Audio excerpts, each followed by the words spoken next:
म्हणजे कुपोषित बालक म्हणून जन्माला आलो मी. तर इतकं कुपोषणाचं ते प्रमाण इतकं होतं की जगण्याची अपेक्षा नव्हती, अशी आई मला आजही सांगते. त्याच्यामुळं मग दुधाचा पण आईचा भेटलं नाही मला दूध, पण त्याच्यामुळे गाय आणली. त्या गाईचं दूध मला, तीच गाय माझी आई झाली. आणि 7वीला नापास झालो. याचा मला इतका आनंद झाला की खूप म्हणजे मी रिझल्ट बघितला नापास झालेल्याचा. मी घरी गेलो, गावाला गेलो. घरी गेल्यानंतर सगळ्या मित्रांना जमा केलं. म्हटलं चला मी तुम्हाला पार्टी देतो. पार्टी म्हटलं, मित्र म्हणाले की पार्टी कसली? तर पार्टी याच्यासाठी, म्हटलं मी नापास झालो त्याच्यासाठी तुम्हाला पार्टी देतो. सगळ्या मित्रांना पार्टी दिलं. मी इतका खुश होतो की भयंकर. तो यासाठी खुश होतो कारण आता माझी शाळा थांबणार होती, मला शाळा नको होती. तर असा अभ्यासाचा कोणताही भाग असला ना की मार खाण्यामध्ये माझा पहिला नंबर असायचा. म्हणजे शाळेमध्ये इतकं मला मारलेलं आहे. वर्ग शिक्षकांनी त्यावेळेस मारायचे सर. त्यामुळे 2009चा तोपर्यंत RTIचा आता येणार होता. तर मग वडील सांगितलं नाही, परत बसायचं. मग म्हटलं ठीक आहे, परत बसतोय. परत बसलो. तिसऱ्यांदा आता ही होती माझी 10वीची परीक्षा. परत बसलो. परत घरच्यांच्या दुर्दैवाने आणि माझ्या सुदैवाने परत मी नापास झालो 10वीला. असे एकूण 3 वेळा नापास झालो. आणि त्याच्यानंतर मग मी शाळा सोडली. परत घरच्यांनी सांगितलं नाही की बाबा आता परत, कारण घरच्यांना माहीत होते की याची लायकी आता नाही आहे बाबा. की अशी व्यक्ती की ज्याच्याशी आपलं काहीच नातं नाही, अशी व्यक्ती ज्याच्याशी आपलं काहीच रक्ताचा संबंध नाही किंवा काहीच संबंध नाही, ती व्यक्ती आपल्यासाठी प्रत्येक आठवड्याला येते, आठवड्यातून 2-3 वेळा येते, बघते अभ्यास करतोय की नाही. तर मग आपल्याला त्यांच्यासाठी थोडंसं काहीतरी करायला पाहिजे ही जाणीव निर्माण झाली. आणि मग मी थोडंसं अभ्यासामध्ये इन्व्हॉल्व झालो. तो जेव्हा बाकीचे विद्यार्थी इतर ठिकाणी काहीतरी टाईमपास करतायत, काहीतरी गप्पा गोष्टी करतायत, तेव्हा एक विद्यार्थी अभ्यास करत असतो. जेव्हा बाकीचे विद्यार्थी कुठेतरी हळदी लग्न करत असतायत, बड्डे पार्टी करत असतायत, तेव्हा एक विद्यार्थी अभ्यास करत असतो. जेव्हा बाकीचे विद्यार्थी फेसबुक, व्हॉट्सअप, इंस्टाग्राम, इतर ठिकाणी यूट्यूब, इतर ठिकाणी वेळ घालवत आहेत, टाईमपास करतायत, तेव्हा एक विद्यार्थी अभ्यास करत असतो. जेव्हा बाकीचे विद्यार्थी कुठेतरी इकडे तिकडे फिरतायत, मजा करतायत, तेव्हा एक विद्यार्थी अभ्यास करत असतो आणि तेव्हा त्याचा पहिला नंबर येतो.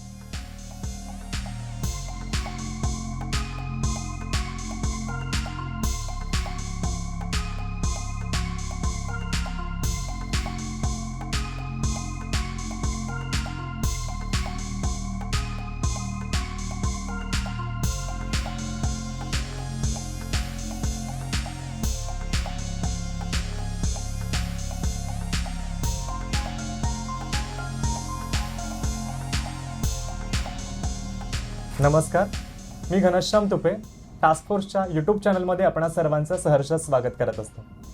आपण नेहमीच आपल्या गुणवंतांचा प्रवास जाणून घेण्याचा प्रयत्न करत असतो आणि आज देखील अशाच गुणवंताचा प्रवास जाणून घेण्यासाठी, त्यांची संघर्षगाथा जाणून घेण्यासाठी आपण इथे उपस्थित आहोत.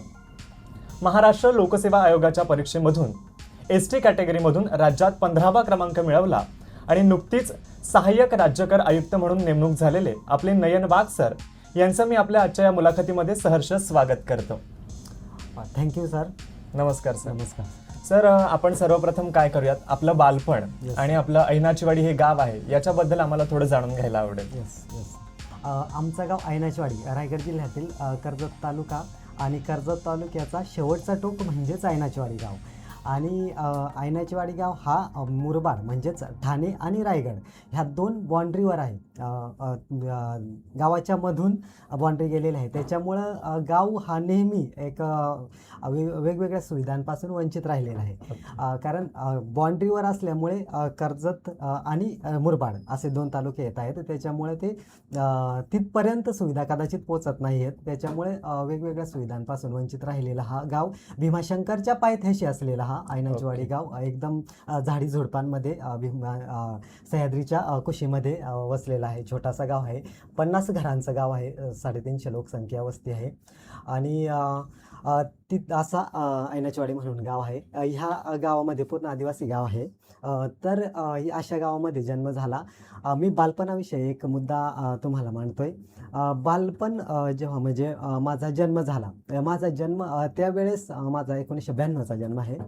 तर तोपर्यंत आदिवासी भागांमध्ये किंवा ग्रामीण भागामध्ये कुपोषणाचं प्रमाण खूप जास्ती होतं. तर त्याचंच एक म्हणजे कुपोषित बालक म्हणून जन्माला आलो मी.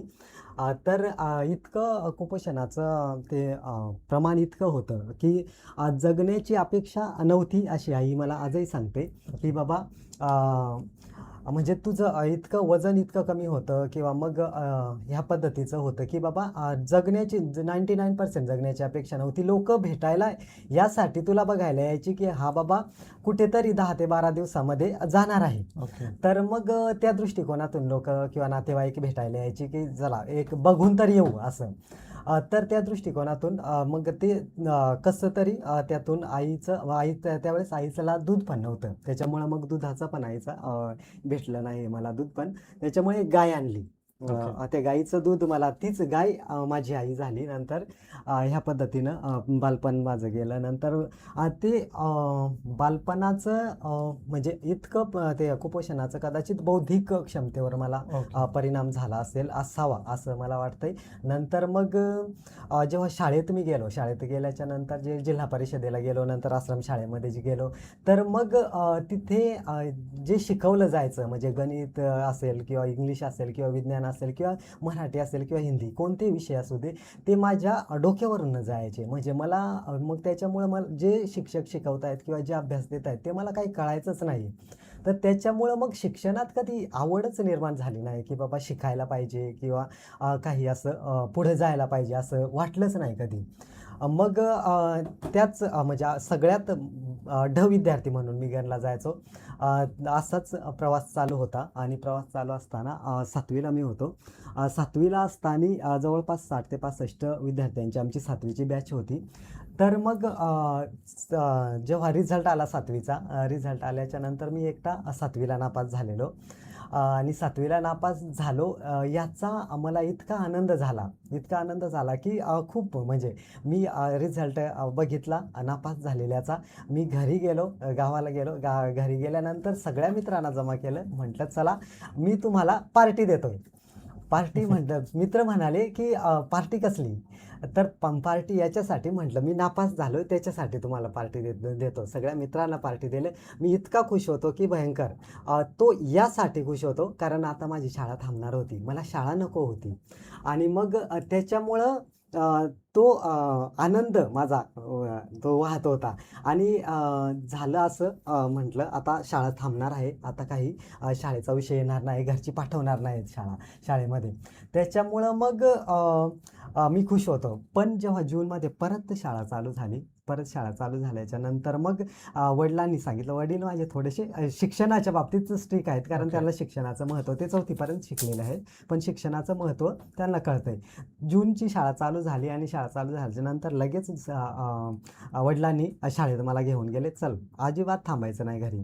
तर मग त्याच्यामुळं परत तिथे शाळेमध्ये गेलो. शाळेमध्ये गेल्याच्या नंतर मग जे आमचे वर्ग शिक्षक होते ते वर्ग शिक्षक त्यांची चर्चा चालू होती की बाबा म्हणजे ते 2 शिक्षकांची की एकालाच नापास केलं, कदाचित त्याला पुढे घेऊन म्हणजे पुढच्या वर्गात टाकलं असतं तर बरं झालं असतं. तर ते शिक्षक बोलले की हा एका जरी विषयात पास झाला असता तरी त्याला 8वीला मी पाठवला असता.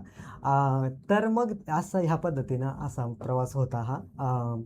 त्याच्यानंतर 8वीला आम्ही गेलो. 8वीला गेल्यानंतर त्या जे 7वीचे वर्ग शिक्षक होते त्यांनी 8वीचे वर्ग शिक्षक आमचे दुसरे होते, भोईर सर म्हणून होते. त्यांना सांगितलं की हा शाळा सोडण्याच्या मार्गावर आहे. तर जर याला परत नापास केला तर हा 100% शाळा सोडेल. मग त्याच्यामुळे त्या सरांनी सांगितलं की नयन मी तुला 10वीपर्यंत कसा तरी घेऊन जातो आणि 10वीपर्यंत मी तुला नापास नाही करणार.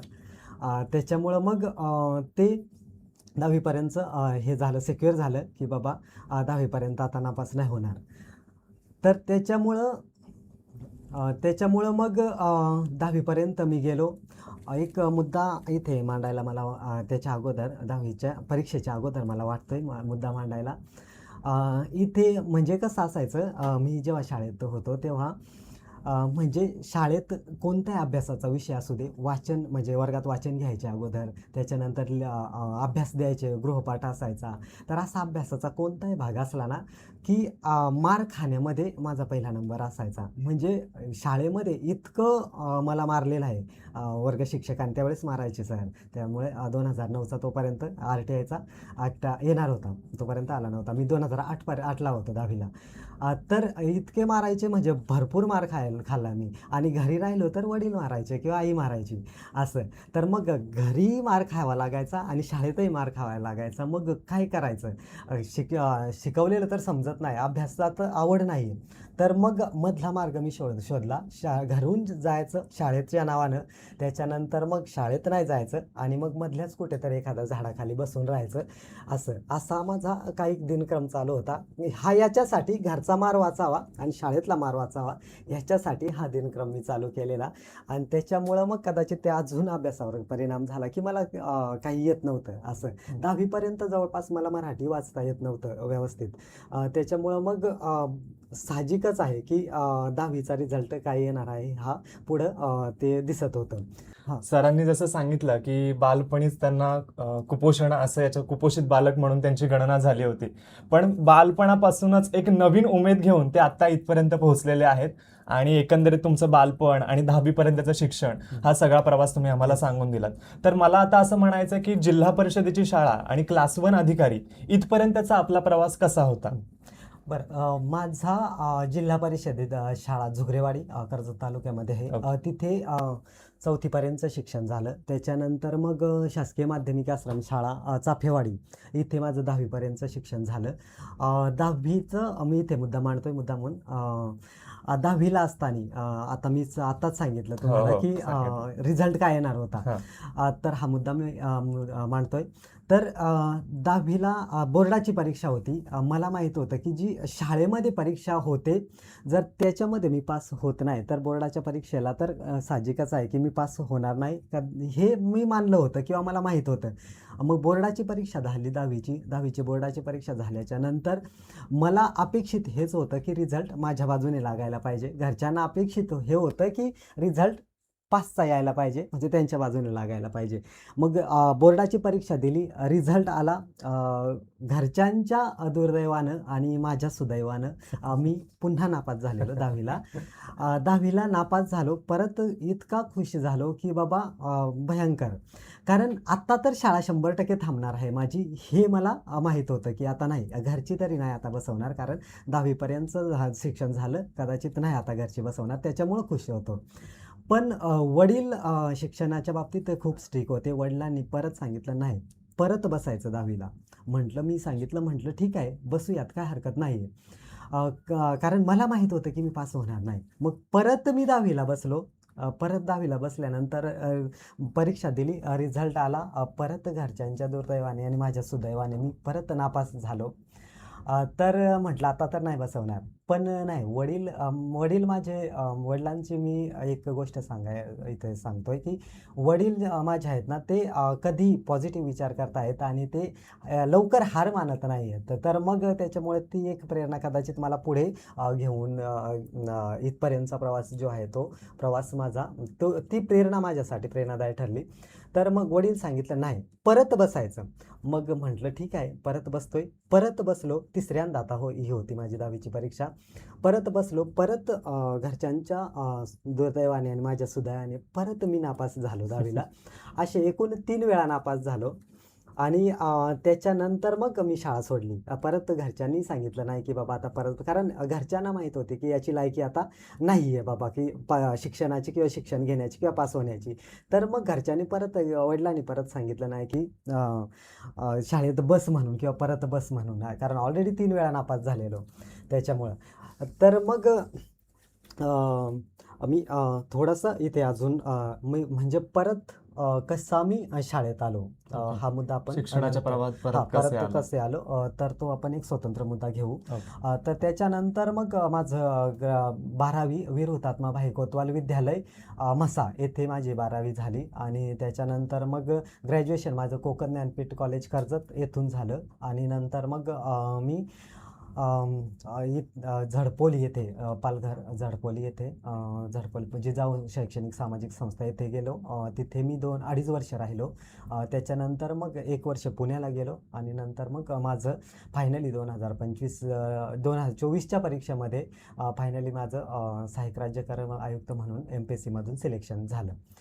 इथपर्यंत हा प्रवास होता.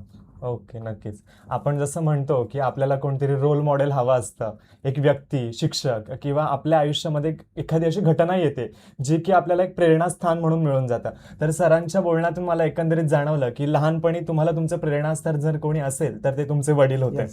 नक्कीच. तर याच्यानंतर सर मला असं जाणून घ्यायचं की MPSC का करावी, हा निर्णय तुम्ही का घेतलात आणि केव्हा घेतलात?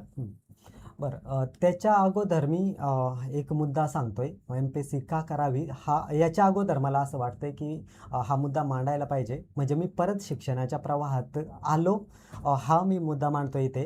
कारण मग MPSC का करावी हा उत्तर तिथूनच निघून येतोय. ओके. त्याच्यामुळे मी जेव्हा माझी शाळा थांबली किंवा शिक्षण थांबलं त्याच्यानंतर वडिलांनी वेगळा निर्णय घेतला. वडिलांनी सांगितलं की आता वाटेल ते काम करायचं, वाटेल ती जी मजुरी असेल कुठे लागेल तिथं करायचं, सगळं शेतीचं काम करायचं. कारण मी मोठा होतो, आम्ही 4 जण भावंड आहेत, तर मी त्याच्यामध्ये मी मोठा होतो.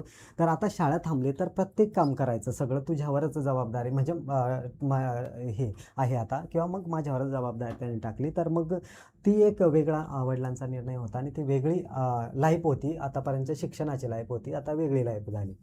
तर तरी पण मी खुश होतो कारण मला शाळा नको होती. तर त्याच्यामुळं मग असंच एक दिवस एक व्यक्ती आला की मजुरीला सांगण्यासाठी. त्यावेळेस 100 रुपये मजुरी होती आणि तो व्यक्ती 200 रुपये मजुरी देणार होता. त्याच्यामुळं मी खूप खुश होतो की बाबा 100 वरून 200 रुपये मजुरी भेटणार होती. तर एक शिक्षक होते ते, नंतर मला कळले जेव्हा मी कामाला गेले. जवळपास त्यांचं घर बांधायचं होतं, म्हणजे जवळपास 1.5 ते 2 महिने त्यांचे काम होतं. तर मी ते कंटिन्यू केलं. त्यांनी असंच एक मला सहज विचारलं की नयन तू कितवी शिकलेला आहे? तर म्हटलं सर मी 10वी झालेलो आहे, पण 10वी नापास झालेलो आहे. म्हटलं परत बसला नाही का? म्हटलं परत सर बसलो, 3 वेळा बसलो, नापास झालो. म्हटलं आता शाळा सोडलेली आहे. तर त्यांनी सहज सांगितलं की नाही परत बसायचं. म्हटलं सर ऑलरेडी 3 वेळा बसलेलो आहे, काहीतरी लायकी असते का नसते? बरोबर. तर मग म्हटलं नाही मी शिक्षण थांबवलं किंवा मी शाळा सोडलेली आहे, आता मी परत शाळेत नाही जाणार. नाही म्हणे परत बसायचं. म्हटलं सर मी नाही बसणार, तुम्ही काही सांगा तरी. पुंडलिक कंठे सर म्हणून आहेत ते, चिराडचे, जे माझे गुरु आहेत. तर मग त्यांनी काम चालू असताना सहज एक सोमवार किंवा मंगळवार होता, मला तेवढं आठवत नाही आता. त्यांनी सुट्टी दिली मला त्या दिवशी. आज म्हणे नाही कामाला नको येऊ. तर सुट्टी दिली. याच्यानंतर मी घरीच होतो आणि अचानक सर आले तिकडनं. सरांनी मला सांगितलं की नाही चल गाडीवर बस. म्हटलं सर कुठे जायचं आहे? सरांनी सांगितलं की माझं काम आहे एक, तर तू गाडीवर बस, मला सोबत चल. तर गाडी शाळेच्या दिशेने चालली होती. थोडंसं मला काहीतरी म्हणजे हे वाटत होतं की सर कदाचित शाळेत घेऊन जात आहेत. पण सरांनी सांगितलं मला फक्त सोबत चल, माझं काम आहे. आम्ही आलो. सरांनी गाडी शाळेजवळ थांबवली आणि शाळेजवळ थांबवल्यानंतर मग मला ऑफिसमध्ये घेऊन गेलं. म्हणे सर बोलले की ये माझं काम आहे ऑफिसमध्ये. तर त्यांनी ऑलरेडी तिथं बोलणं करून ठेवलेलं. त्यांनी सरांनी सांगितलं की हा नयन आहे, तुमचाच विद्यार्थी आहे, त्याचं परत फॉर्म भरायचा आहे 10वीचा. सरांना परत मी तिथे सांगितलं सर तुम्हाला मी सांगितलेलं आहे की बाबा मला नाही करायचं किंवा नाही शाळा शिकायची, तरी मग उगाच जबरदस्ती कशाला करतायत? नाही म्हणे परत बसायचं, माझ्यासाठी बसायचं. तर मग सरांनी जबरदस्तीनेच परत फॉर्म भरला. नंतर मग त्यांनी एक थोडासा वेगळा त्यांनी नियम लागू केला माझ्यासाठी. शनिवार रविवार त्यांनी नंतर सुट्टी दिली. नंतर त्यांचं कामही घराचं झालं आणि प्रत्येक शनिवार आणि रविवारी सर मला बघायला यायचे घरी की हा अभ्यास करतोय की नाही. तर मग मी थोडासा अभ्यासामध्ये इन्व्हॉल्व होत नव्हतो, कारण मला नव्हती तेवढी जाणीव किंवा नव्हतं अभ्यास करायचं असं. तर मग सर रेग्युलर यायला लागले. परत मध्ये आठवड्यातून कधीही फेरी मारायला लागले. तर मग थोडंसं एक आतून जाणीव आली की बाबा अशी व्यक्ती की ज्याच्याशी आपलं काहीच नातं नाही, अशी व्यक्ती ज्याच्याशी आपलं काहीच रक्ताचा संबंध नाही किंवा काहीच संबंध नाही, ती व्यक्ती आपल्यासाठी प्रत्येक आठवड्याला येते, आठवड्यातून 2-3 वेळा येते, बघते अभ्यास करतोय की नाही. तर मग आपल्याला त्यांच्यासाठी थोडंसं काहीतरी करायला पाहिजे ही जाणीव निर्माण झाली आणि मग मी थोडंसं अभ्यासामध्ये इन्व्हॉल्व झालो. सरांनी अजून एक स्टेप पुढे घेऊन गेले.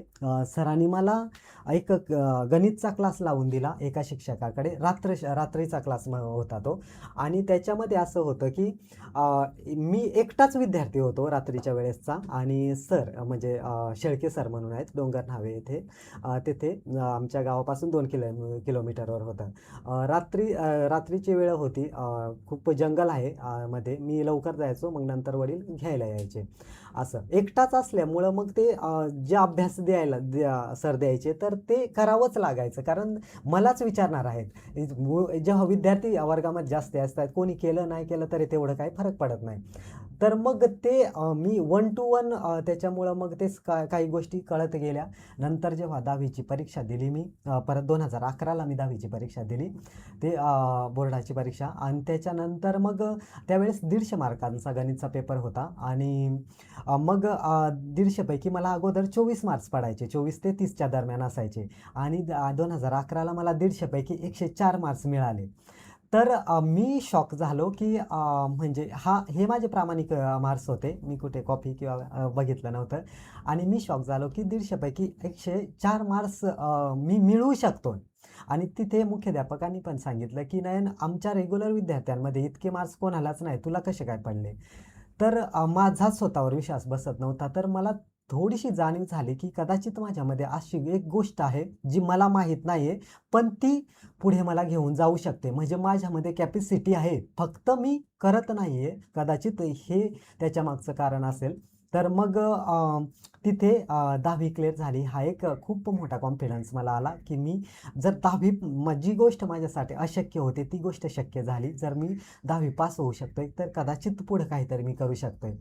तर नंतर मग जी 10वी एम-पी-एस-सी करण्याची जी प्रेरणा आहे ना, ती इथूनच निघून येते की जे कंठे सर आहेत त्यांनी नंतर माझं शिक्षणाचं सगळं जबाबदारी घेतली. 11वी-12वी माझी विरुतात्मा भायकोतवाल येथे झाली. तिथे सगळे पुस्तकं, बॅग वगैरे सगळे जे आहे शिक्षणाचा खर्च तो त्यांनीच उचलला.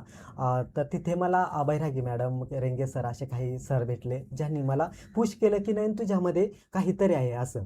त्याच्यानंतर दुसरी एक महत्त्वाची गोष्ट इथे मला सांगायला वाटते की अजून एम-पी-एस-सीच्या येण्यामागे अजून एक महत्त्वाची गोष्ट आहे, जो मला कॉन्फिडन्स ज्याने दिलं. मी 12वीला होतो. 12वीला असताना अभ्यास चालू होता व्यवस्थित, काही तेवढं हे नव्हतं. पण एक दिवस अचानक मला एक माझा मित्रच आहे तो राकेश माडसे म्हणून, आर्मीमध्ये आहे तो. तर तो भेटला मला आणि भेटल्याच्या नंतर मग त्यांनी मला सांगितलं की नयन, तुला 12वीला पहिला यायचं आहे म्हणे. दादा, मी त्याला दादा सांगतोय. दादा म्हणे, मी कसं तरी 10वी पास झालोय. 10वी पास होण्याची लायकी नव्हती माझी आणि 12वीला पहिला ही अशक्यच गोष्ट आहे. तर म्हणे तुला करायची. म्हटलं त्याने विचारलं मला की जो पहिला येतोय विद्यार्थी आणि जो बाकीचे विद्यार्थी याच्यामध्ये काय फरक असतोय तुला माहीत आहे का? म्हटलं नाही मला माहीत काही. तर त्यांनी तेव्हा मला सांगितलं, मी प्रत्येक विद्यार्थ्याला हे सांगण्याचा प्रयत्न करतोय की ह्या गोष्टी नक्की करा ज्या गोष्टी मी केलेल्या आहेत. तर त्यांनी सांगितलं की जो पहिला विद्यार्थी येतोय त्याच्यामध्ये आणि बाकीच्या विद्यार्थ्यामध्ये काय फरक असतोय ते मी सांगतोय आज तुला. तर जो पहिला विद्यार्थी येतोय तो जेव्हा बाकीचे विद्यार्थी इतर ठिकाणी काहीतरी टाईमपास करतायत, काहीतरी गप्पा गोष्टी करतायत, तेव्हा एक विद्यार्थी अभ्यास करत असतो. जेव्हा बाकीचे विद्यार्थी कुठेतरी हळदी लग्न करत असतायत, बड्डे पार्टी करत असतायत, तेव्हा एक विद्यार्थी अभ्यास करत असतो. जेव्हा बाकीचे विद्यार्थी फेसबुक, व्हॉट्सअप, इंस्टाग्राम इतर ठिकाणी यूट्यूब इतर ठिकाणी वेळ घालवतायत, टाईमपास करतायत, तेव्हा एक विद्यार्थी अभ्यास करत असतो. जेव्हा बाकीचे विद्यार्थी कुठेतरी इकडे तिकडे फिरतायत, मजा करतायत, तेव्हा एक विद्यार्थी अभ्यास करत असतो आणि तेव्हा त्याचा पहिला नंबर येतो. म्हणे तुला हे करायचं आहे. मी स्तब्ध झालो, शांत झालो, काहीच बोललो नाही त्याला आणि मग नंतर मी तिथून निघून आलो. नंतर मी हे शब्द मला झोंबले, हे काळजात घुसले की असं केलं आपण तर काय होईल? आपलं काय नुकसान होणार आहे का? तर नाही होणार, काहीच नुकसान होणार नव्हतं, झाला तर फायदाच होणार आहे. तर आपण करून तर बघूया. त्या दिवसापासून नंतर मी मग सगळे बाकीच्या गोष्टी सगळ्या सोडल्या. मी आणि पुस्तक आणि अभ्यास ह्याच गोष्टी नंतर मी केल्या. आणि नंतर 12वीची परीक्षा झाली. 12वीची परीक्षा झाली, रिझल्ट आला आणि मला शाळेतून ऑफिसमधून मुख्याध्यापकांचा फोन आला, "अभिनंदन नयन, तू पहिला शाळेतून तू पहिला आलेला आहे." तर हा जो हे हे जे होतं म्हणजे ही एक घटना मला कॉन्फिडन्स देऊन गेली, की माझ्यामध्ये काहीतरी आहे असं, की जे मला पुश करतंय. कारण 10वी पास होण्याची माझी पात्रता नव्हती आणि मी 12वीला पहिला येतोय. याचा अर्थ माझ्यामध्ये काहीतरी गोष्ट आहे. ती प्रेरणा मला पुढे घेऊन गेली. नंतर सर माझ्यासोबतच होते. नंतर मी कर्जत कोकण ज्ञानपीठ कॉलेज कर्जतला आलो. तिथे आल्याच्या नंतर मी पहिल्यांदाच तालुक्याच्या ठिकाणी आलो.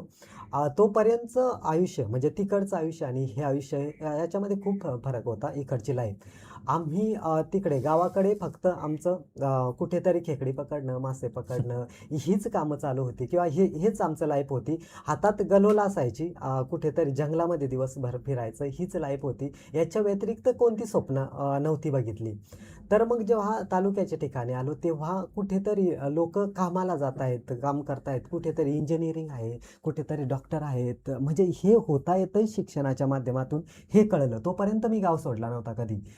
त्याच्यामुळं इथे आल्यानंतर मला सायन्स काय असतंय किंवा कॉमर्स असतंय हे मला कळलं. तोपर्यंत मला माहीत नव्हतं सायन्स, आर्ट्स, कॉमर्स असं काय असतं. शिक्षण म्हणजे एकच प्रवाह असतोय असं मला वाटायचं. इथे आल्यानंतर तेव्हा मला कळलं. नंतर मग इथे आल्याच्या नंतर मला पंचायत समिती, तहसील ऑफिस ह्यासारख्या ठिकाणी मला माझं जाणं झालं. गावातली लोकं काही का असायची, त्यांना मी बोलावायचं. त्यांचे काही उत्पन्नाचे दाखले, जातीचे दाखले असे असायचे. तर मग तिथे जाणं झालं. तर मग तिथे मला कळलं की बाबा एक अधिकारी जर समजा इतकं करतोय, तर जर समजा आपणच तिथपर्यंत पोचले तर ही प्रथमतः माझ्या मनामध्ये ठिणगी पेटली. पण एम-पी-एस-सी काय असते किंवा हे माहीतच नव्हतं काही तोपर्यंत मग काही एम-पी-एस-सी करण्याचं डोक्यात तेवढं नव्हतं. पण ठिणगी पेटलेली की मला काहीतरी करायचंय आणि लोकांच्या आयुष्यामध्ये थोडंसं आपल्यामुळे जर बदल होत असेल तर मग तिथपर्यंत आपण जायला पाहिजे कदाचित. ही पार्श्वभूमी होती एम-पी-एस-सीच्या फील्डमध्ये येण्याची. नक्कीच. तर आपण पाहिलं सरांनी एकंदरीत त्यांचा एम-पी-एस-सी पर्यंत येण्याचा प्रवास आपल्याला सांगितला. बघा ना, काही नाती ही रक्ताच्या पलीकडली असतात आणि त्याचं उत्तम उदाहरण म्हणजे कंठे सरांना येस आपण सर, म्हणू येस सर. शकतो. तर एकंदरीत हा त्यांचा प्रवास त्यांनी आपल्याला सांगितला. आता आपण सर एकंदरीत असं जाणून घेऊयात, की मला असं म्हणायचं की 2019 ते 2025 हा 6 वर्षांचा जो कालावधी होता, या 6 वर्षांच्या कालावधीमध्ये या प्रवासामध्ये तुम्हाला सर्वात कठीण अशी अडचण कोणती होती? येस. Yes sir. मी याच्या अगोदर जो 2019ला मी एम-पी-एस-सी ची सुरुवात केली. त्याच्या अगोदरचा थोडंसं 2018पर्यंतचा मी इथे मुद्दा मांडतोय.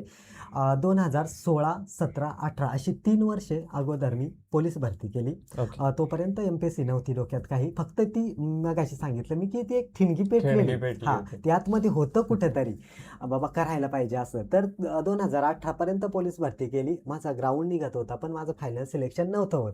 कुठेतरी 2-4 मार्कासाठी राहत होतं. 2018ला मग नंतर मी फायनल डिसिजन घेतलं की आता पोलीस भरती थांबवायची आणि मी थोडंसं पॉझिटिव्ह विचार करतोय नेहमी की बाबा जर आपल्याला हे होत नाही तर मग आपण कदाचित आपली कॅपॅसिटी किंवा आपली पात्रता त्याच्यापेक्षा वरची असेल, त्याच्यामुळे हे होत नसेल.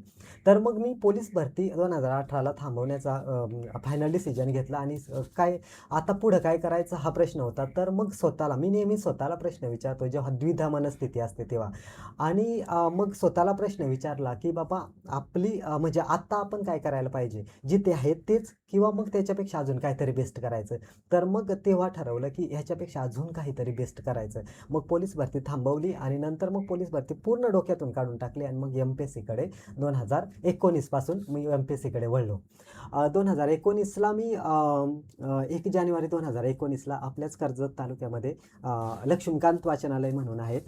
तिथे मी जॉईन झालो 2019ला आणि मग नंतर तिथेच मी थोडंसं इथे मुद्दामहून सांगतोय.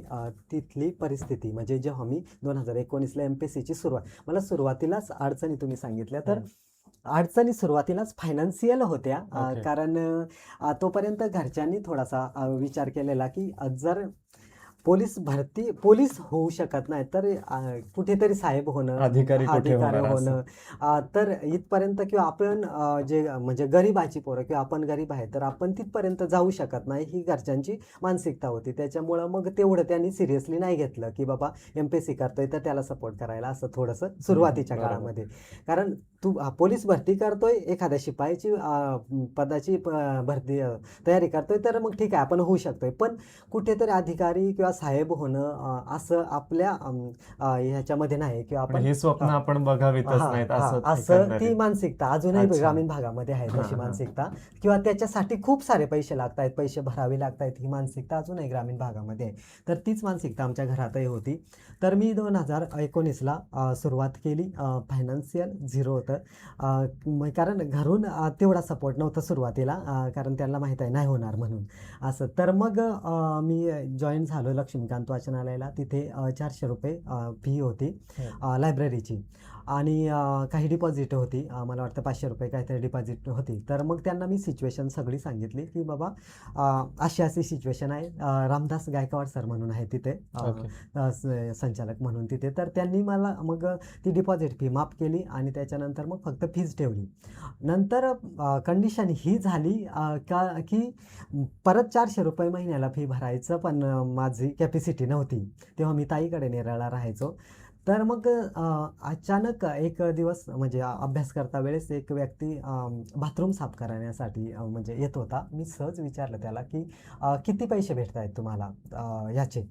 तर म्हणे महिन्याला ₹300 15 दिवसातून एकदा ते साफ करावं लागतंय. तर मग ती थोडंसं मला विचार आला की जर आपण हे काम केलं तर मी सरांना, गायकवाड सरांना मी जाऊन भेटलो की सर हे काम प्लीज मला द्या, कारण माझ्याकडे फीज भरायला पैसे वगैरे नाही आहेत. तर मी ₹300 इथून मला भेटतील आणि मग नंतर ₹100 काहीतरी ॲडजस्ट करून मी देतोय तुम्हाला. तर मग मी सरांना रिक्वेस्ट केली आणि सरांनी ते काम मला दिलं. मग नंतर मी बाथरूम साफ करायचं लायब्ररीमध्ये काम करायला लागलो. मग तिथून मला महिन्याला ₹300 मिळायला लागले. पण मग सरांनी एक डिसिजन घेतलं की त्यांनी सांगितलं, "नाही, मी तुझी फी ₹400 महिन्याची मी स्वतः भरतोय. ते ₹300 तुलाच राहू दे." मग ₹300 महिन्याचे मला ते खर्चाला राहिले. मग तिथे कुठेतरी पेन, वही किंवा मग काही बुक्स वगैरे आणायचं असतील तर मग ते आणायला राहिले माझ्याकडे. मग त्याच्यामुळे तो एक खूप चांगला सपोर्ट भेटला तिथे. नंतर कोरोनाचा पिरियड आला. कोरोनाच्या पिरियडमुळं मग नंतर परत घरी जावं लागलं. मुद्दा लग्नाचा होता तिथे घरी गेल्याच्या नंतर, कारण आता परीक्षा सगळ्या थांबलेल्या. कारण नव्हतं माझ्याकडे. माझं लग्न मी मुद्दामून इथे सांगतोय. लग्न माझं जवळपास 2010ला लग्न माझं ठरवलेलं की लग्न याचं करायचं म्हणून असं. कारण माझी शाळा थांबलेली ना. आता शाळेत नाही तर मग घरची बोलली की आता लग्न करून टाका असं. तर मग कदाचित मला माहीत नाही काय डोक्यात आलं की मला माहीत नव्हतं की ह्या इतक्या वयात, तोपर्यंत माझं 18 वर्ष काहीतरी 14-15 वर्ष असेल कदाचित. बालविवाह तोपर्यंत खूप प्रमाणात, मोठ्या होतं. प्रमाणात चालू होती असं आदिवासी भागामध्ये तरी. तर माहीत नाही काय डोक्यात विचार आला, तर मग ते मी लग्न टाळलं आणि नंतर मग पुढं परत शिक्षण चालू झालं. पुढे माझ्या लहान बहिणीचं 2017ला लग्न झालं. परत तेव्हाही फोर्स केलं मला लग्नासाठी, पण थांबवलं कारण माझं शिक्षण तेव्हा चालू होतं. मग नंतर आता माझ्याकडे काही कारण नव्हतं लग्न न करण्याचं. कोरोनाचा पिरियड होता 2021चा. तर मग म्हटलं आता परीक्षा पण नाही, काही कारण पण नाही. त्याच्यामुळं मग म्हटलं ठीक आहे. मग मी तयार झालो लग्नाला. मग लग्नाला तयार झालो तर आता जी मिसेस आहे माझी पूनम म्हणून, तर ऑलरेडी आमचा फ्रेंड म्हणजे मित्र होतो थोडंसं, म्हणजे आमचं रिलेशन होतं तोपर्यंत. ती लग्नाच्या अगोदर पण मला मदत करायची, काही आर्थिक वगैरे असेल तर. मग तर पूनमला सांगितलं मी की बघ, लग्न तर ठीक आहे, करायला काही हरकत नाही. पण माझी एक अट आहे, जर ती तुला मान्य असेल तर. मला काहीही झालं तरी पुढे जे माझं स्वप्न आहे ते पूर्ण करायचं आहे. तू मला माझ्या स्वप्नामध्ये म्हणजे माझं स्वप्न पूर्ण करण्यासाठी जर सहकार्य करत असेल तर मग आपण लग्न करूया, किंवा मग मग फायनली जर समजा तू सपोर्ट नसेल करत तर मग मी लग्नाला तयार नाही. तर तिने सांगितलं की माझ्यामुळं तुला काहीच म्हणजे काही प्रॉब्लेम येईल असं कोणतीच गोष्ट घडणार नाही. माझा पूर्ण सपोर्ट असेल आणि ऑलरेडी तिचा लग्नाच्या अगोदर पण सपोर्ट होता. तर मग त्याच्यामुळे फायनली आम्ही 2021ला लग्न करायचं ठरवलं आणि कोरोनाचाच पिरियड होता त्यावेळेस. मग नंतर पुढे लग्नाच्या नंतर 6 महिन्यांनीच आम्ही एक डिसिजन घेतलं की आपण इथे म्हणजे घरी राहून किंवा एकत्र राहून कदाचित आपलं स्वप्न पूर्ण होऊ शकत नाही. तर जर आपल्याला आपलं स्वप्न पूर्ण करायचं असेल तर मला बाहेर पडावं लागेल कुठेतरी. कारण तितकं मार्गदर्शन नव्हतं, तितकं गायडन्स नव्हतं भेटत किंवा मग माहिती नव्हती भेटत तोपर्यंत. मग मी जिजाऊ शैक्षणिक व सामाजिक संस्था म्हणून आहेत पालघर झडपोली विक्रमगड तालुक्यामध्ये. तर त्यांची एक एंट्रन्स एक्झाम असते. तर एंट्रन्स एक्झाम नंतर जर पास झालं तर तिथे ॲडमिशन भेटतं, एक इंटरव्ह्यू असते. तर मग तिथे मी एंट्रन्स एक्झाम दिली आणि त्याच्यानंतर मग तिथे ॲडमिशन माझं झालं. तिथे ॲडमिशन, तिथे राहायला वगैरे सगळं फ्री होतं. मेसची फी 2,000 रुपये होती. तिथे निलेश सांबरे सर म्हणून आहेत, तर ते चालवता येतं ते सगळं. तर मग त्यांना मी भेटलो की सर माझी फायनान्शियल कंडिशन इतकी नाही आहे की म्हणजे मी प्रत्येक महिन्याला 2,000 रुपये भरेल. तर शक्य झालं तर मग ती फी मला माफ होऊ शकते का? तर मग त्यांनी ती फी माफ केली आणि नंतर माझं तिथे शिक्षण किंवा मग सगळं मोफत मला मिळालं ते. मग त्याचा खूप मला फायदा झाला. तिथेच नंतर माझं PSIची पण माझी निघालेली, तो मुद्दा मी नंतर मांडतोय. तर त्याच्यानंतर मग ते खूप चांगलं सपोर्ट भेटला मला तिथे असं. आणि फायनान्शियल सगळ्यात मोठी अडचण होती. आता मी मुद्दा म्हणून इथे तुम्ही सांगितलं तसं की काय काय अडचणी आल्या फायनान्शियलचा. इथे माझ्या पत्नीचा मी रोल इथे मांडतोय की पत्नीचा रोल माझ्या आयुष्यामध्ये खूप म्हणजे खूप मोठा होता. जेव्हा मी 2.5 वर्ष तिथे राहिलो झडपोली येथे, तर 2.5 वर्षामध्ये मला थोडेफार पैशाची गरज असायची. तर मग पूनम आहे म्हणजे माझी पत्नी, तर ती कपडे शिवायची, टेलरिंग काम करायची, एका ठिकाणी दुकानामध्ये कामाला जायची. तर मग तिथे तिला काही ब्लाऊज शिवल्यानंतर एका ब्लाऊजचे 50 रुपये असे मिळायचे. तर मग असे 2-4 ब्लाऊज रोज शिवायची ती. आणि असं मग ते पैसे साठवून मग आठवड्याला प्रत्येक आठवड्याला किंवा 15 दिवसांनी मला ते पैसे पाठवायचे तिकडे. काही फॉर्म भरायचा असेल किंवा मग काही बुक्स आणायचे असतील तर मग ते माझं होऊन जायचं. त्याच्यामुळं मग ती एक सपोर्ट सिस्टीम किंवा मग खूप वेळा आता अपयश म्हणजे सगळे एकाच झेपेमध्ये यश येत नाही. बऱ्याच वेळा अपयश यायचं. मग नंतर मग मी खूप रडायचो, फोन करायचो पूनमला आणि रडायचो. कारण ती एकच व्यक्ती होती की जिच्यासोबत मी सगळं शेअर करू शकत होतो. त्याच्यामुळं मग ती मला समजवायची की फक्त म्हणजे आत्ता अपयश आलं म्हणजे म्हणून काय झालं, आपण पुढे आपल्याला कंटिन्यू ठेवायचं, तोपर्यंत कंटिन्यू ठेवायचं जोपर्यंत आपण सक्सेस होत नाही तोपर्यंत. ठीक आहे ना, आपण अपयशी झालो तर काय झालं, आपण पुन्हा लढू. ही जी हिंमत आहे तर ती हिंमत देण्याचं काम तिने केलं. त्याच्यामुळं तिचा रोल खूप मोठा राहिला या प्रवासामध्ये. नंतर पुण्याला गेलो आम्ही. पुण्याला पण पूनमसोबतच होती माझ्या. मला जवळपास तिने थोडाही त्रास दिला नाही किंवा मग पूर्ण सकाळी डबा बनवून देणं ते पण तिनेच काम केलं. रात्री 12 वाजेपर्यंत मी अभ्यास करायचो. मग नंतर सगळं म्हणजे मला कोणत्याच गोष्टीचा म्हणजे अडचण होईल किंवा त्रास होईल असा सगळे तिनेच स्वतःवर घेतल्या अडचणी असं. त्याच्यामुळे तिचा रोल खूप मोठा राहिला तिथे पण पुण्यामध्ये पण. ठीक आहे. तर एकंदरीत सरांच्या या प्रवासामध्ये त्यांना अडचणी कोणत्या आल्या असेल तर फिनान्शियल अडचण होती आणि आपल्या या समाजाची मानसिकता अशी आहे की शिक्षण थांबलं म्हणजे लगेचचा दुसरा पर्याय उपलब्ध असतो तो म्हणजे लग्न करायचं. परंतु ही अडचण अशी होती, पण या अडचणीवर मात करण्यासाठी सरांना जी साथ लाभली ती त्यांच्या पत्नीची लाभली. आपण बऱ्याच वेळेला ऐकतो की एका यशस्वी स्त्रीमागे एक खंबीर नेतृत्व हा तिचा पती असतो, परंतु इथे ही यशोगाथा थोडी कलाटणी देणारी अशी आहे की एका यशस्वी पुरुषामागे त्याची साथ देणारी जी त्याची आहे ती त्याची सहचारिणी त्याची पत्नी आहे. नक्कीच सर, तुमचा हा एकंदरीत हा प्रवास आहे खूप रंजक आहे आणि प्रेरणादायी आहे. तर मला आता इथे असं विचारावंसं वाटतं की आपल्याला वारंवार काही समस्या येत होत्या, तर या समस्या येत असून सुद्धा तुम्ही स्वतःला कशा पद्धतीने प्रेरित केलं? सगळ्यात महत्त्वाच्या म्हणजे समस्या आता मी सांगितलं फायनान्शियल होता. त्याच्यानंतर मला म्हणजे लगेच का बाबा सगळं माहीत झालं असं नाही.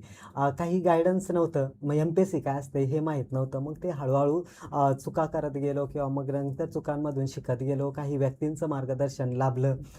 मला झडपोली येथे एक घोडके सर म्हणून होते, गोविंद घोडके सर म्हणून. त्यांचं एक खूप चांगलं मार्गदर्शन मिळालं.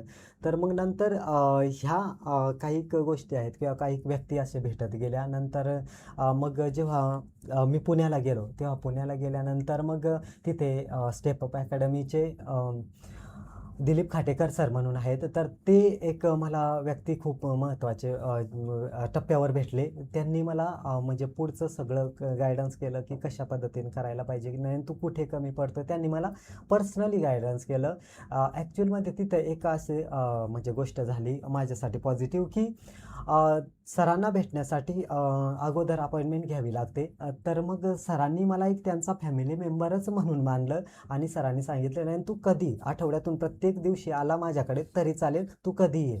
तर मग ते एक चांगलं झालं. मग मी प्रत्येक डाऊट्स त्यांच्याकडे सांगत गेलो आणि नंतर मग त्यांनी ते डाऊट्स क्लिअर करत गेले. त्याच्यामुळं मग ती माझी जी गाडी आहे ती रुळावरच राहिली आणि ती चालत राहिली. म्हणजे मी थांबलो नाही मग नंतर तिथं. त्याच्यामुळं मग तो तिथे रिझल्ट आला पुण्याला. तो एक मला खूप चांगला बेनिफिट ठरला. आणि त्याच्यानंतर पुण्याला जाण्याचं एक महत्त्वाचं म्हणजे घटना म्हणजेच TRTI म्हणून एक संस्था असते किंवा प्रत्येक सगळ्या विद्यार्थ्यांसाठी TRTI, बार्टी, सारथी, महाज्योती अशी एक संस्था आहे. तर ते आपल्याला स्कॉलरशिप देत आहेत विविध परीक्षांचा अभ्यास करण्यासाठी. तर मला ती TRTIची स्कॉलरशिप भेटली. त्या स्कॉलरशिपच्या बेसवर मी पुण्याला गेलो आणि मग तिथे महिन्याला मला 10,000 रुपये भेटले. आणि त्याच्यानंतर मला क्लास फ्री भेटला, मला लायब्ररी फ्री भेटली, मला सगळे पुस्तकं फ्री भेटली. त्याच्यामुळं मग ते एक सोपं होऊन गेलं असं. ठीक आहे. MPSC राज्यसेवा 2024 मध्ये आपण जेव्हा सहाय्यक राज्यकर आयुक्त म्हणून तुमची नेमणूक झाली, तेव्हाचा जो क्षण होता तो तुमच्यासाठी कसा होता एकंदरीत?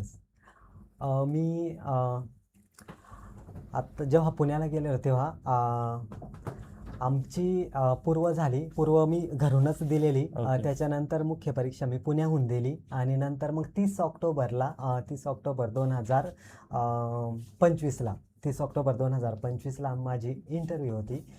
मी ते थोडासा मागे येऊ का? मागे आलं चालेल, तर काही चालेल? हरकत नाही. हां, बरं.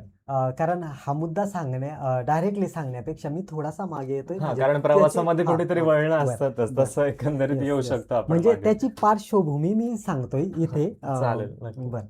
की तो रिझल्ट येण्यामागे कशी पार्श्वभूमी आहे तर ती 2022ची माझी PSIची परीक्षा होती. तर 2022ची PSIची परीक्षा असताना माझी पूर्व परीक्षा पास झालेलो मी, मुख्य परीक्षा पास झालेलो मी. मुख्य परीक्षा खूप चांगल्या मार्क्साने पास झालेलो. कट ऑफपेक्षा मला 40 मार्क्स जास्त होते. त्याच्यामुळं मी PSI होणार एवढं कन्फर्म होतं. म्हणजे होण्यातच हे होतं, म्हणजे फायनल झालेलं होणार आहे एवढं कन्फर्म होतं. तर मग आणि माझं मूळ पोलीस भरती होतं. त्याच्यामुळं मग आता पूर्व झालो, मुख्य झालो, तर ग्राउंड तितका मला कठीण वाटत नव्हता. कारण माझं मूळ पोलीस भरती होतं. म्हणजे पोलीस भरतीचा ग्राउंड थोडासा कठीण असतो आणि PSIचा ग्राउंड थोडासा सोपा असतोय. त्याच्यामुळं मग मी तिथेच पालघरलाच होतो. तिथेच प्रॅक्टिस करत होतो. आणि 22ची जरी परीक्षा असली तरी पण 2024ला ती फायनली हे झालं, फिजिकल झाली. तर फिजिकल माझी 31 मे 2024ला झाली फिजिकल. तर फिजिकलच्या अगोदर मी प्रॅक्टिस खूप चांगली केलेली. मला आउट ऑफ मार्क्स सहज मिळत होते, कारण तेवढी प्रॅक्टिस केलेली ग्राउंडची. त्याच्यामुळं मग 31 मे 2024ला माझी PSIची फिजिकल होती. त्याच्या अगोदर मी प्रत्येक शनिवारी डेमो ठेवायचो. मित्र होते, मित्रांना सांगायचो माझा डेमो घ्या, डेमो टेस्ट घ्या ग्राउंडची. मला किती मार्क्स येत आहेत हे मला कळू दे. तर मग सुरुवातीपासून 80+ यायचे, नंतर 90, नंतर 95, नंतर आउट ऑफ येत गेले. मग ग्राउंडच्या ॲक्च्युअल ग्राउंडच्या मी 2 ते 4 दिवस 2 ते 3 दिवस किंवा 3 ते 4 दिवस अगोदर मी डेमो टेस्ट पोरांना सांगितलं, मित्रांना सांगितलं की माझी डेमो टेस्ट घ्या. तेव्हा घेतली तर आउट ऑफ मार्क्स येत होते. तर मग ठीक आहे, कॉन्फिडन्स होता की आता काही प्रॉब्लेम नाही ग्राउंडचा. तर मग 30 मेला मी मुंबईला गेलो. नवी मुंबईला ग्राउंड होता माझा. तर 31 मेला सकाळी 8 वाजता आम्हाला आत घेतलं. 8 वाजता घेतल्यानंतर सगळं हाईट चेस्ट सगळं झालं, चेस्ट नंबर दिले आणि 20-20चे एक गट तयार केले त्यांनी धावण्यासाठी. 800 मीटरचं रनिंग होती. तर प्रॅक्टिस माझी खूप चांगली झालेली त्याच्यामुळे आणि ग्राउंड पण चांगला होता. तर मग आम्ही सुरुवात केली धावायला. सुरुवात केल्याच्या नंतर मग 20 जणांची तुकडी होती. मी प्रॅक्टिस चांगली कदाचित असल्यामुळे मी बाकीच्या विद्यार्थ्यांपेक्षा लगेच पुढे निघून गेलो आणि 1-2 राऊंड मारायचे होते 400-400चे. तर मग एक राऊंड मी मारला. तर दुसऱ्या राऊंडला बाकीचे विद्यार्थी आणि माझ्यामध्ये जवळपास 60 ते 70 मीटरचा अंतर असा होता.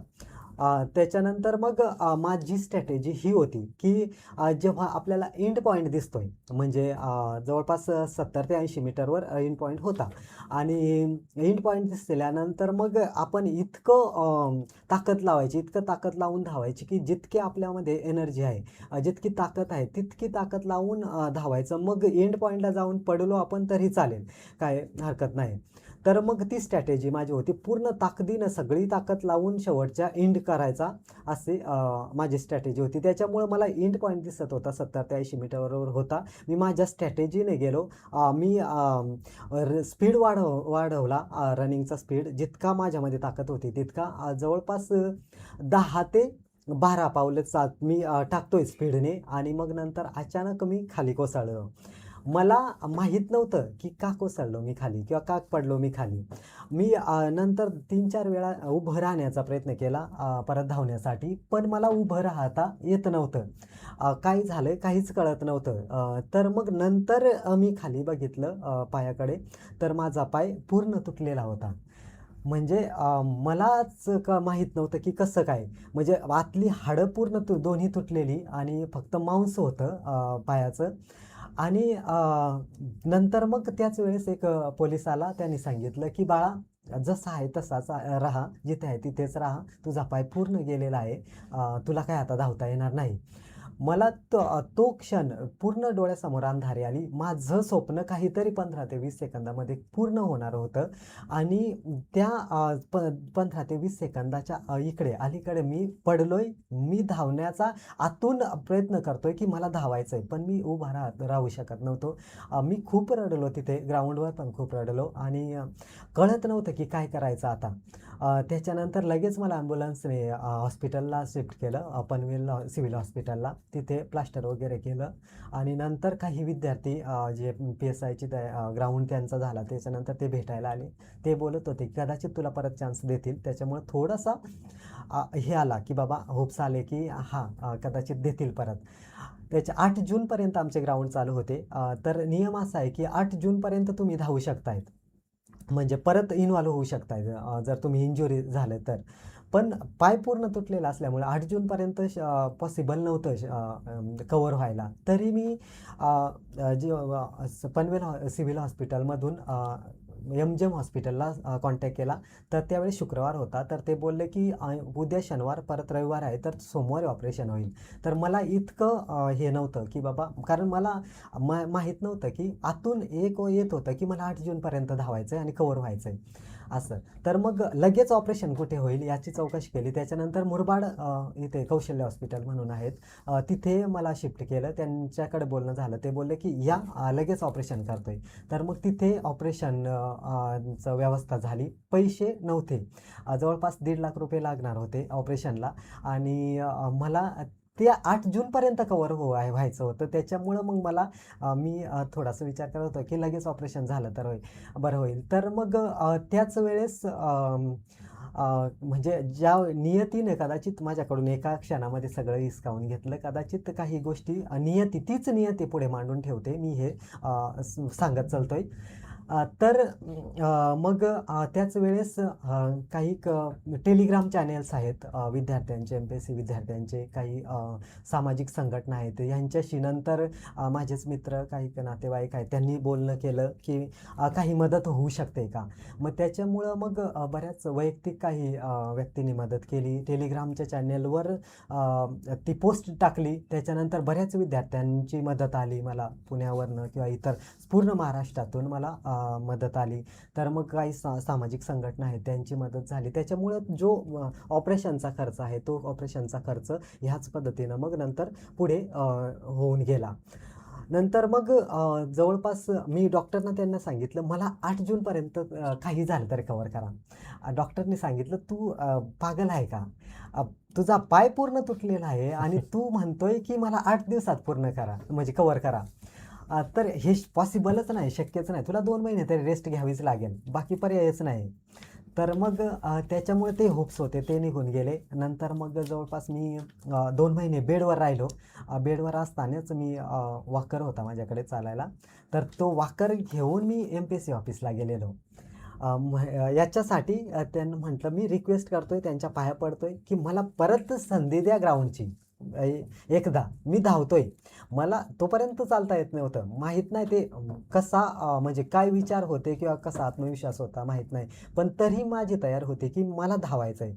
असं. तर मग तिथे गेल्यानंतर त्यांनी सांगितलं, की नाही परत असं म्हणजे असा नियम नाही आहे, की एकदा ग्राउंड होऊन गेल्यानंतर परत तुम्हाला चान्स देता येईल. तुम्ही परत परीक्षा द्या, परत मुख्य परीक्षा द्या आणि परत ग्राउंडला या तर देऊ शकताय तसं. तर मग त्याच्यामुळं तो एक पर्याय होता. तो एक संपला. आता पूर्ण अंधार झाला. आता काहीच माहीत नाही काय पुढं काय करायचं.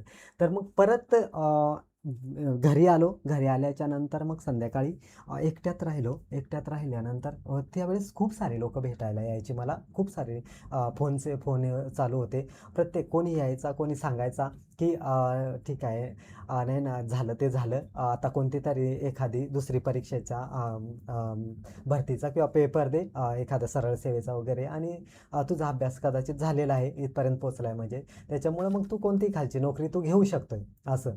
तर मग ते झालं. बरीच लोकं सांगायची आणि नंतर काही पॉझिटिव्ह, निगेटिव्ह दोन्ही भेटायची. एवढी वर्ष मेहनत केली, सगळं वाया गेलं, असं तसं. ठीक आहे. हे सगळं चालू असतानाच नंतर मी एक दिवस एकट्यात होतो. स्वतःला प्रश्न विचारला, की आता काय करायचं? कारण फायनल डिसिजन मला घ्यायचं होतं.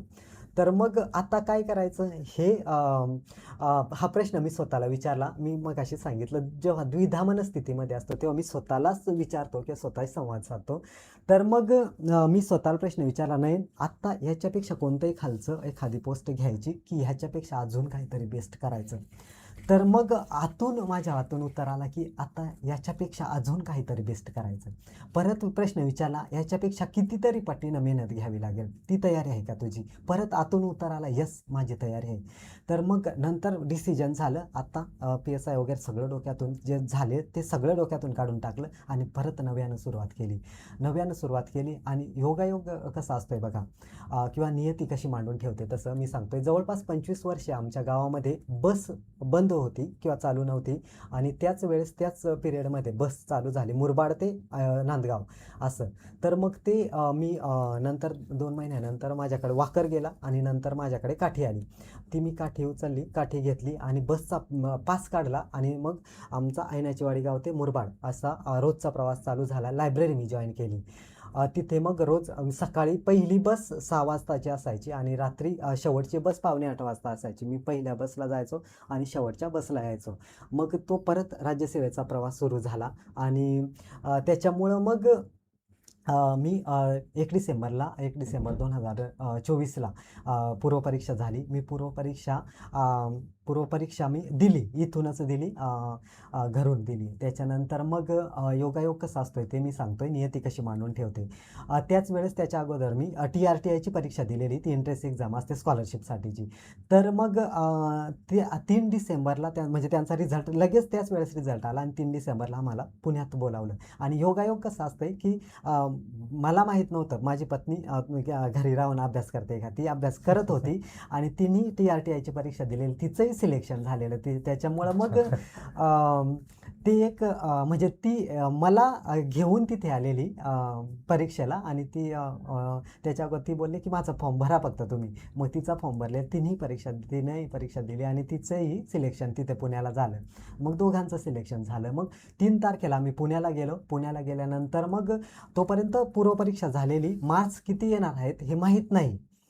म्हणजे आन्सर की येते त्या आन्सर कीने किती मार्क्स येत आहेत ते माहीत नाही.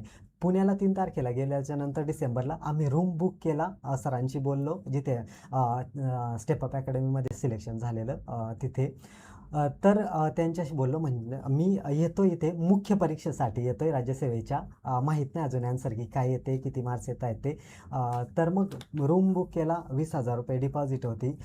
तर ती भरली, ते पैसे जी मदत केलेली त्यांच्याच माध्यमातून ते मी ठेवलेले. तर मग ते तिथे डिपॉझिट दिली. त्याच्यानंतर मग अ, अ, मला वाटतं परत आम्ही रिटर्न आलो सगळं सामान भरून, परत लगेच पुण्याला गेलो. तोपर्यंत माहीत नाही आन्सर की काय येते किती मार्क्स येत आहेत ते. तर मग सगळं शिफ्ट झालं मुख्य परीक्षेसाठी. त्याच्यानंतर मग मला वाटतं काहीतरी 5 की 6 काहीतरी 5 की 6 डिसेंबरला आन्सर की आली.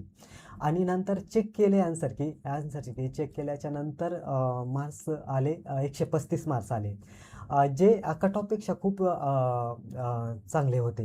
कारण ओपनची कट ऑफ जवळपास बोलत होते की 120पर्यंत लागणार आहे. तर मला 135 होते. म्हणजे जी पूर्वपरीक्षा म्हणजे सेकंड आन्सर कीने मार्क्स कमी होतील वाढतील याची काहीच चिंता राहिली नाही. म्हणजे मला पूर्वपरीक्षा माझी निघते की नाही निघत हे पण टेन्शन राहिलं नाही. त्याच्यामुळं मी पूर्ण त्याच दिवसापासून लगेच मुख्य परीक्षेला स्वतःला झोकून दिलं. मला सगळं क्लास मोफत भेटले, सगळं लायब्ररी मोफत भेटली. त्याच्यामुळं मग ते सगळं व्यवस्थित झालं. आता मी तिथे बरं. तर मग नियती कशी मांडून ठेवते ते मी सांगतोय आणि पुढे रिझल्टचा. बरं. त्याच्यानंतर मुख्य परीक्षा झाली. मुख्य परीक्षेला पण मला चांगले मार्क्स आले. इंटरव्ह्यू माझी 30 ऑक्टोबरला होती.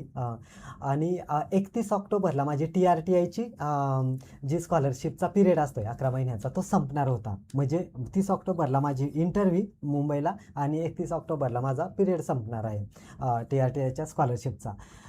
तर मग मी जेव्हा 3 डिसेंबरला घरातून एक पाऊल काढलं पुण्याच्या दिशेने, तेव्हा मी देवाकडे एक प्रार्थना केलेली, की देवा मी आता पुण्याला चाललोय, रिकाम्या हाताने चाललोय.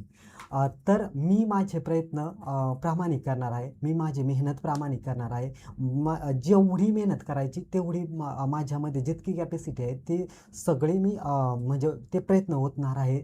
मी माझ्या मेहनतीमध्ये पूर्ण प्रामाणिक असणार आहे. मी तुझ्यावर एक जबाबदारी टाकतोय. देवाला सांगितलं की मी आता रिकाम्या हाताने चाललोय, पण आता परत येताना माघारी येताना मला रिकाम्या हाताने पाठवू नको. ही जबाबदारी तुझ्यावर आहे. मी माझ्या जबाबदारीमध्ये प्रामाणिक राहणार आहे. मला तुझ्याकडून जी तुझ्यावर जबाबदारी टाकलेली आहे ती तू पूर्ण करायची, असं मी देवाकडे प्रार्थना केलेली. तर मग 30 ऑक्टोबर 2025ला दुपारी 1 वाजता माझी इंटरव्ह्यू झाली आणि तो आमच्या इंटरव्ह्यूचा शेवटचा दिवस होता.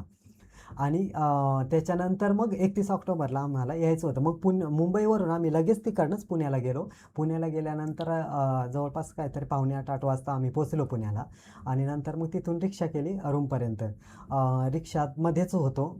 त्याच्यानंतर अचानक मोबाईलवर मेसेज यायला लागले, नोटिफिकेशन यायला लागल्या.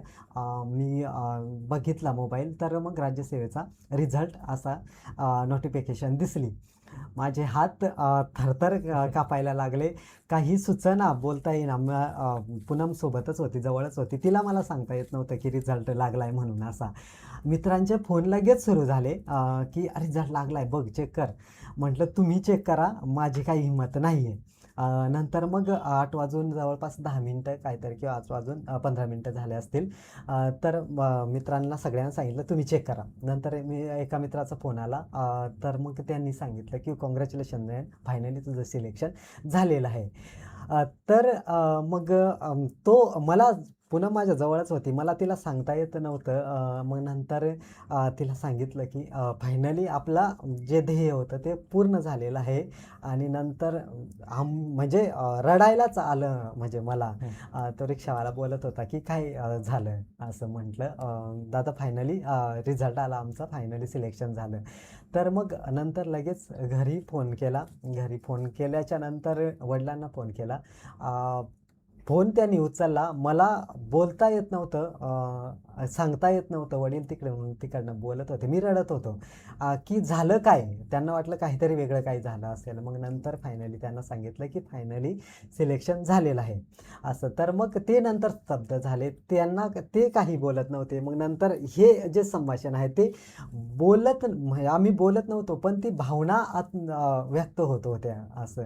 तर मग जे देवाकडे मी प्रार्थना केली, देवाने त्याची जबाबदारी पूर्ण केली. मी माझ्या जबाबदारीवर ठाम राहिलो की मी माझे प्रयत्न प्रामाणिक दिले. त्याच्यामुळे कदाचित रिझल्ट आला आणि 31 ऑक्टोबरला नंतर मग सगळं बोजा विस्तार घेऊन आम्ही गावाला आलो. जे रिकामी हाताने नाही, तर मग देवाने ते दिलं असं. असा हा प्रवास होता. म्हणजे एकंदरीतच हा क्षण तुमच्यासाठी खूप आनंददायी असा होता. Yes, yes. एकंदरीत सरांच्या बोलण्यातून आपल्याला असं जाणवतंय की हा संपूर्ण खेळ सगळा नियतीचा असतो. बघा, बऱ्याच वेळेला म्हटलं जातं everything is important but most important thing is भाग्य. पण हे भाग्य जे आहे ते भाग्यामध्ये काय लिहिलंय हे आपल्याला मिळवायचं असेल तर त्याच्यासाठी आपली जिद्द आणि मेहनत यांची जोड आपल्याला असायला हवी, तरच आपलं भाग्य आपल्याला मिळू शकतं. सर, मला आता पुढे असं म्हणायचं आहे की आपल्या या प्रवासामध्ये एकंदरीत सगळा प्रवास आपण सांगितलात, आपलं यश सांगितलं, सहाय्यक राज्यकर आयुक्त म्हणून आपली नेमणूक झाली, पण आपल्या या यशाचं श्रेय आपण कोणाला देऊ इच्छिता? ह्या यशाचं श्रेय मी सगळ्यात महत्त्वाचं म्हणजे माझे आई-वडील, त्याच्यानंतर माझे गुरु कंठे सर, त्याच्यानंतर माझ्या नातेवाईक आहेत, माझे नातेवाईक. कारण मी बाहेर असताना नातेवाईकांनी घरचं कोणतंही काम, भात लावणीचं काम असू दे किंवा भात कापणीचं काम असू दे किंवा कोणतंही, त्यांनी खूप सारी मदत केली मी नसताना. त्याच्यामुळे नातेवाईक त्यांचा रोल खूप महत्त्वाचा आहे. त्याच्यानंतर मला शिक्षकांचा खूप सपोर्ट भेटला प्रत्येक ठिकाणी, प्रत्येक स्टेजवर. पुण्याला गेल्यानंतर खाटेकर सरांचा खूप चांगला सपोर्ट भेटला. असं त्या प्रत्येक व्यक्तीचं हे यश आहे ज्यांनी मला सपोर्ट केलेला आहे. त्याच्यानंतर जेव्हा माझा पाय फ्रॅक्चर झालेला त्यावेळेस खूप पूर्ण महाराष्ट्रातून मला बऱ्याच विद्यार्थ्यांनी किंवा बऱ्याच लोकांनी मदत केली, त्यांचं हे यश आहे. असं प्रत्येक ज्यांनी माझ्यासाठी माझ्या ह्या प्रवासामध्ये प्रत्यक्षरित्या मदत केलेली आहे, सपोर्ट केलेला आहे, त्या प्रत्येक व्यक्तीचं हे यश आहे. नक्कीच. आता आपण क्लास 1 अधिकारी झालात. आता क्लास 1 अधिकारी झाल्यानंतर येऊ घातलेल्या पुढील 10 वर्षांमध्ये प्रशासन आणि समाज याच्यासाठी आपली दृष्टिकोन कसा असणार आहे? नक्कीच सर. मी नेहमी सांगतोय की ज्या मातीत आपण जन्माला आलेलो आहोत त्या मातीचं आपलं काहीतरी देणं देणं असतंय. लागतं. ज्या समाजात आपण जन्माला आलोय त्या समाजाचं देणं असतंय. ज्या देशामध्ये आपण जन्माला आलोय त्या देशाचं देणं असतंय. तर हे देणं द्यायला पाहिजे. देणं म्हणजे काय? किंवा मग आता तुम्ही सांगितलं प्रशासन आणि समाज, हे कसं हे कराल? तर प्रशासनामध्ये गेल्याच्या नंतर माझं एक वैशिष्ट्य आहे कदाचित की मी नेहमी काहीतरी म्हणजे त्याच्यामध्ये जे आहे त्याच्यामध्ये काही नवीन करता येईल किंवा मग अजून इफेक्टिव्ह ते कसं करता येईल तर मी ते प्रयत्न करत असतो. तर ज्या पद्धतीनं समजा मला जे डिपार्टमेंट भेटलेलं आहे GST डिपार्टमेंट, ते त्याच्यामध्ये अजून काय व्यवस्थित करता येईल किंवा मग जे आहे ते कशा पद्धतीने पुढे घेऊन जाता येईल, तर ते माझ्या पद्धतीने मी माझा बेस्ट देण्याचा प्रयत्न करणार आहे. त्याच्यानंतर समाजासाठी आता काही उपक्रम मी चालू केलेले आहेत, नंतर आपण ते डिस्कस करणारच आहेत. तर मग आपण झालो याचा अर्थ म्हणजेच आपला रिझल्ट आला हे आपलं यश असं मी मानत नाही.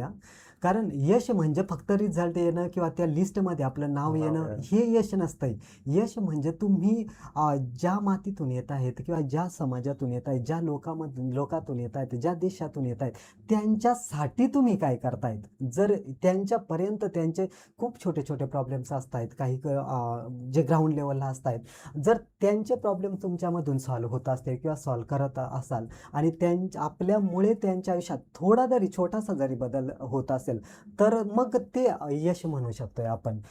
फक्त रिझल्ट येणं आणि त्याच्यामध्ये लिस्टमध्ये नाव येणं हे यश अजिबात नाही. ही एक प्रोसेस असते. खरं चॅलेंज असतंय किंवा खरं जे काम असतंय ते रिझल्टच्या नंतरचं असतंय. त्याच्यामुळं मग समाजासाठी जे आहे पुढच्या 10 वर्षात आपण बोलतायत की मी प्रत्येक त्या व्यक्तीपर्यंत किंवा प्रत्येक त्या विद्यार्थ्यांपर्यंत पोहोचण्याचा प्रयत्न करतोय जे धडपडत आहेत आपल्या ध्येयासाठी. मग त्यांच्यामध्ये काहीतरी एक प्रेरणा निर्माण होईल किंवा आपला हातबोट लागेल किंवा हातभार लागेल यासाठी मी नेहमीच प्रयत्नशील असतोय. मी बऱ्याच आश्रमशाळांना किंवा बऱ्याच विद्यार्थ्यांपर्यंत पोचण्याचा प्रयत्न करतोय आणि त्यांच्यामध्ये जे न्यूनगंड आहे किंवा जे काही समज आहे की आपण होऊ शकत नाही, आपण गरीब आहेत, आपल्या फायनान्शियल नाही आहे, तर मग ते माहिती देण्याचा प्रयत्न करतोय, त्यांच्यामध्ये आत्मविश्वास निर्माण करण्याचा प्रयत्न करतोय. आणि ह्या पद्धतीनं मला जेव्हा ह्याच पद्धतीनं गरीब घराण्यातील ग्रामीण भागातील विद्यार्थी जेव्हा प्रशासनात येतील त्यांना ती जाणीव असते की त्यांना ते ग्राउंड लेवलचे प्रॉब्लेम्स माहीत असतात, कुठे त्याच्यावर काय सोल्युशन करायला ते माहीत असतं. त्याच्यामुळं मग ही जेव्हा विद्यार्थी एक प्रशासनात येतील तेव्हा मग ते साहजिकच आहे की ग्राउंड लेवलचे जे प्रॉब्लेम आहेत ते सुटतील. त्यांना ते माहीत आहे की कशा पद्धतीनं सोल्युशन काय आहे ते. त्याच्यामुळं ह्या विद्यार्थ्यांना इकडे आणण्याचा नक्कीच मी प्रयत्न करेन. नक्कीच. तर मग आपण पुढे वळूयात की MPSCची जी परीक्षा आपण दिली तर या तयारीसाठी आपलं संपूर्ण वेळापत्रक कसं होतं, उत्तर लेखनाची पद्धत आपली कशी होती, त्याच्यानंतर मुलाखतीसाठी आपण कशी तयारी केली एकंदरीत? जेव्हा मला बरेच विद्यार्थी विचारत आहेत की तुमचं शेड्यूल काय असतं दिवसाचं, तर शेड्यूल अशा पद्धतीनं होतं. सकाळी मी 6ला उठायचो. 6ला उठल्यानंतर मग मी 7 वाजेपर्यंत मी लायब्ररीला जायचो. काही झालं तरी 7पर्यंत लायब्ररीला जायला पाहिजे हा माझा टार्गेट असायचा. त्याच्यानंतर मग 7 वाजता लायब्ररीत गेल्याच्या नंतर मग माझं ते पूर्ण शेड्यूल असायचं की इतक्या वेळेत हा विषय घ्यायचा, त्याच्यानंतर दुसरा विषय घ्यायचा, असा ते प्रत्येकाचा विद्यार्थी वाईज वेगवेगळा असतोय. त्यांच्या याच्या सोयीनुसार ते वेगवेगळे असतात. जे नवीन विद्यार्थी असतात त्यांचा शेड्यूल वेगळा असतोय. आता मी माझा अगोदरचा शेड्यूल वेगळा होता, म्हणजे पूर्वपरीक्षेचा मुख्य परीक्षेचा शेड्यूल वेगळा होता.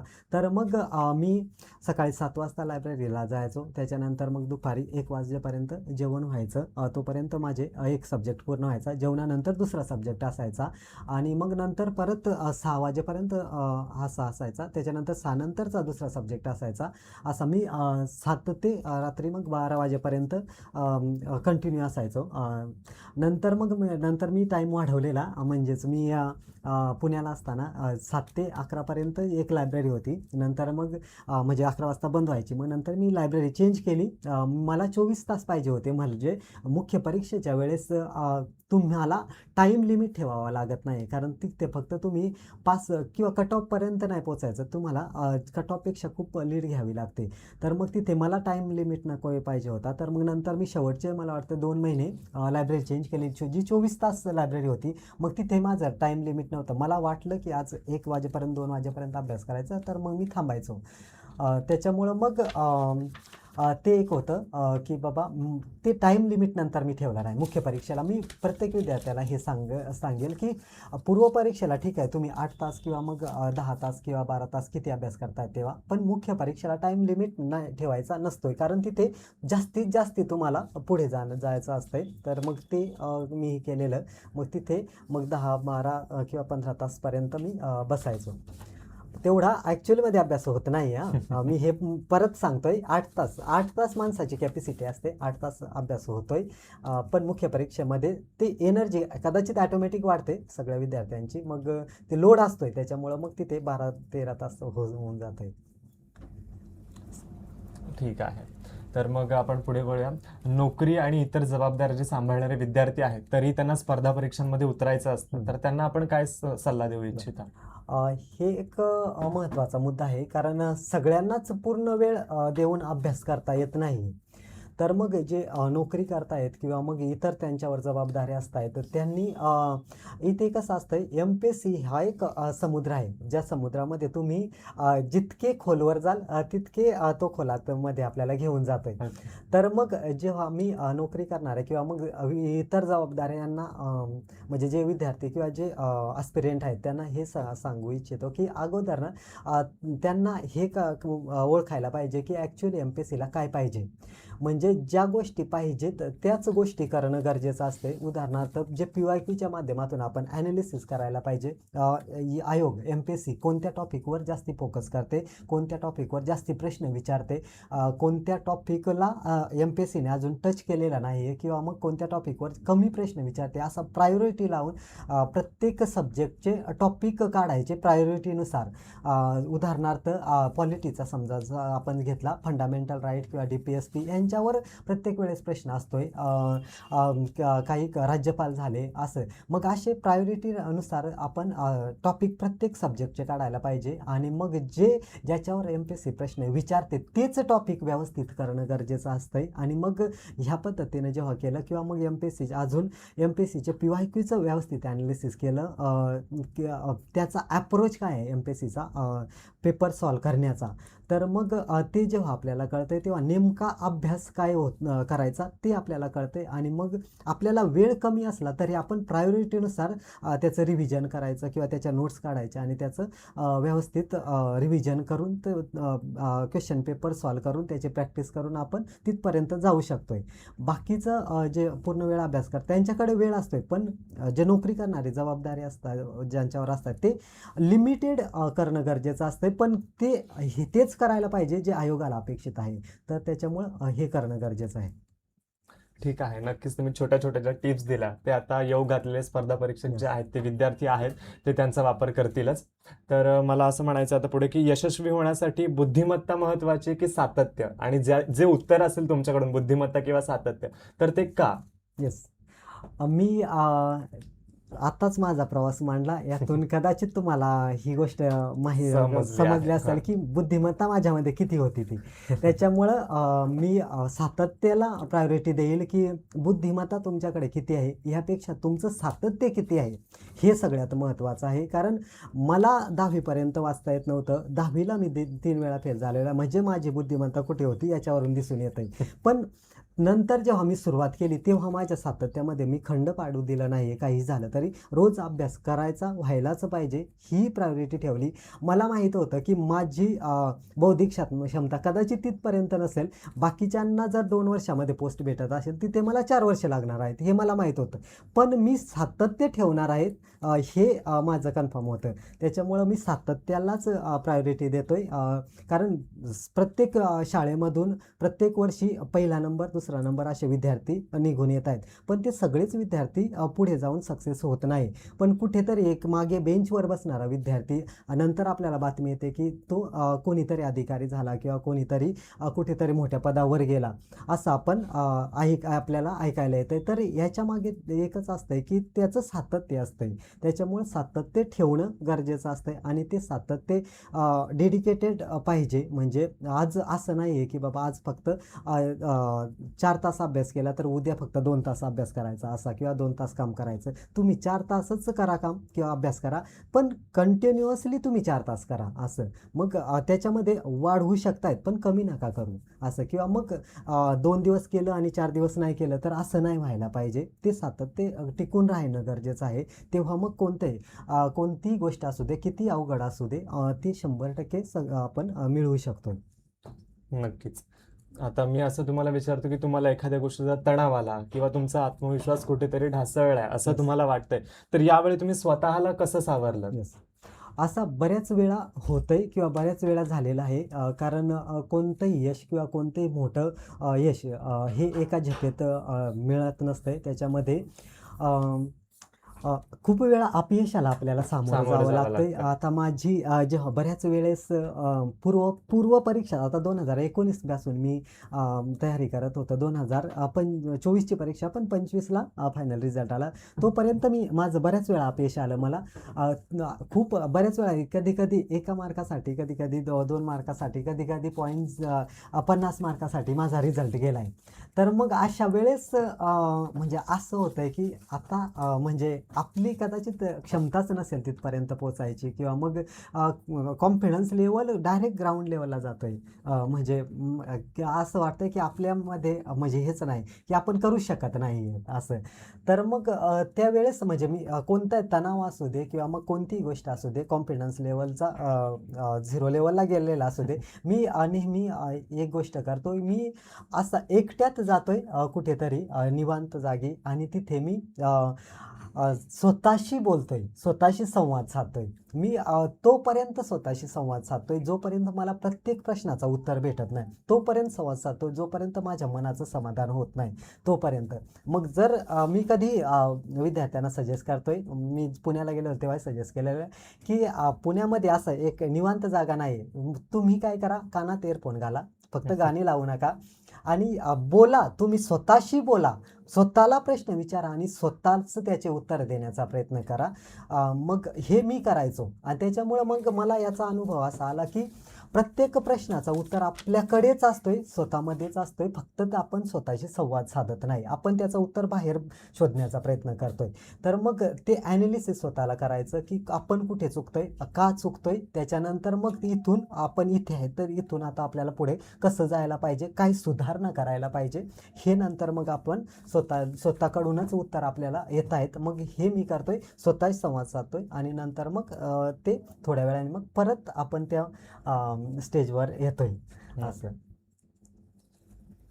आपण जसं याआधी म्हणालात, की आपण ज्या समाजामध्ये राहतो त्या समाजाचं काहीतरी देणं लागतं. Yes. या चुक्तीप्रमाणे माझ्या मते आपण धरती आबा बिरसा मुंडा ही जी अकॅडमी सुरू केलेली आहे, तर ती अकॅडमी सुरू करण्यामागे तुमच्याकडे नक्की काय प्रेरणा होती, का सुरू करावी लागली? बरं.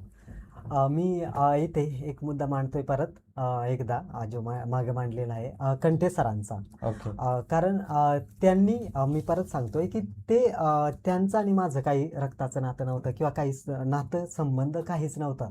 पण तरी त्यांनी मला तिथून उचलून इथपर्यंत पोचवणं, तोपर्यंत त्यांनी सपोर्ट करणं, हे एक खूप महत्त्वाची गोष्ट होती. मी झडपोलीला सांगितलं तुम्हाला, तिथे गेल्याच्या नंतर त्यांनी मला ते सगळं मोफत उपलब्ध करून दिलं. इथे लक्ष्मीकांत वाचनालय, इथेही त्यांनी माझी फी माफ केली. जर मग ते माझ्यासाठी करतायत ज्यांचं काहीच संबंध नाही माझ्याशी, तर मग माझं कर्तव्य आहे, जेव्हा मी सक्सेस होतोय तेव्हा मग माझंही कर्तव्य आहे, की आपल्या भागातील विद्यार्थ्यांसाठी काहीतरी असं सुरू करावं. हीच एक प्रेरणा होती, की लोकांनी माझ्यासाठी केलं तर माझं आता कर्तव्य आहे, मी लोकांसाठी करणं हे माझं कर्तव्य आहे. तर त्याच प्रेरणेतून ही धरती आबा बिरसा मुंडा अकॅडमी चालू झाली.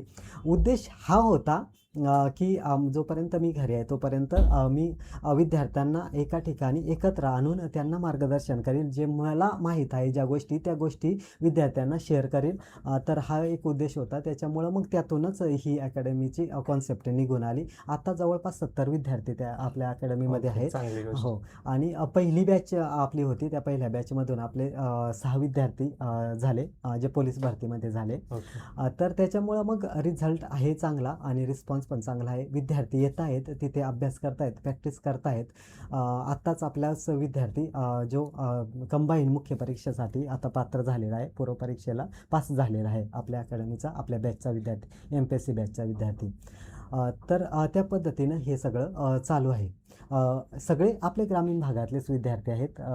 काही लांबूनचे आहेत विद्यार्थी. आपण तिथेच काही विद्यार्थ्यांना राहण्याची व्यवस्था केलेली आहे. ओके. तर मग आपली ही जी अकॅडमी आहे, या अकॅडमीसाठी पुढील 5 वर्षांमध्ये आपली काय योजना आहे?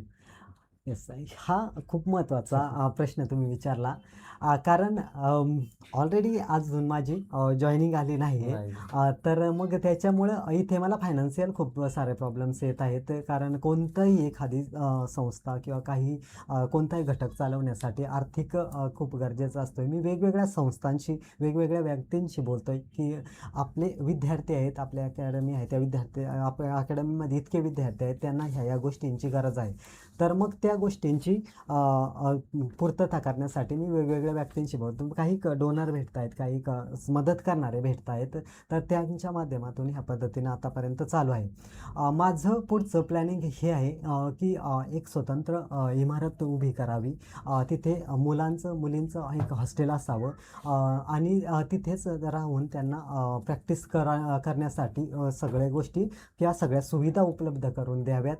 ही पुढच्या 5 वर्षाची किंवा पुढची माझी भविष्याची योजना असणार आहे. तर त्याच्यासाठी मी नक्कीच प्रयत्न करणार आहे. वेगवेगळ्या काही व्यक्तींशी किंवा बोलणं चालू आहे किंवा मी बोलणार आहे की काही मदत भेटते का या पद्धतीनं, असं चालू असणार आहे. नक्कीच. आणि ही जी आपली योजना आहे ती सत्यात उतरेलच, त्यात काही हरकत नाही. आणि मी असं ऐकलं की आपण महिलांसाठी रात्रशाळा सुरू केली आहे. तर रात्रशाळा महिलांसाठी सुरू करायची ही कल्पना आपल्याला कशी सुचली? एक म्हणजे असा मुद्दा निघून आला. एक दिवस सगळ्या महिला आमच्या घरी आल्या. आमच्या घरी आल्याच्या नंतर मग त्यांनी सांगितलं की आम्हाला एक भिशी तयार करायची आहे. सगळ्या महिलांची प्रत्येक महिन्याला काहीतरी 100 रुपये आम्ही जमा करतोय आणि मग त्याच्या माध्यमातून पुढे आम्ही हे कंटिन्यू ठेवायचं आहे. तर म्हटलं ठीक आहे, काय हरकत नाही आहे. तर अचानक आलेल्या आहे महिला, आम्हाला काही माहीत नाही, पूनमला पण काही माहीत नव्हता, मला पण माहीत नव्हतं, त्यांचंच ठरलेलं आणि अचानक सगळ्या महिला घरी आल्या. म्हटलं खूप चांगली कॉन्सेप्ट आहे, आपण ह्याच भिशीचं रूपांतर आपण बचत गटामध्ये करू. तोपर्यंत आमच्या गावामध्ये बचत गट नव्हता. तर मग तो बचत गटाची कॉन्सेप्ट तिथून आली. मग काय केलं की सगळ्या महिलांची नावं लिहिली आणि नावं लिहिल्यानंतर मग महिलांना सांगितलं याच्यावर सह्या करा. मला वाटतं मोजून काहीतरी 2 ते 3 महिलांनी सह्या केल्या आणि सगळ्यांनी अंगठे दिले, म्हणजे अंगठे थंब दिला. तर मग तेव्हा ही कॉन्सेप्ट निघून आली की मग कल्पना आली किंवा विचार आले डोक्यामध्ये की ह्याच अंगठ्याचे रूपांतर आपण सह्यामध्ये का नाही करायचं. महिलांपुढे हा प्रस्ताव मांडला की आपण शाळा भरवूयात, रात्रशाळा भरवूयात आणि आपण ह्या अंगठ्याचं रूपांतर आपण सह्यामध्ये करूयात. तर थोडंसं त्यांना समजावून सांगितलं आणि नंतर मग काही महिला तयार झाल्या. काही महिला तयार झाल्याच्या नंतर काही महिला थोडासा मानसिकता लगेच नाही चेंज होणार. तर काही महिला आता शिकून काय करायचं, शाळेत जाऊन काय करायचं, हे नंतर पुढे कॉन्सेप्ट आली.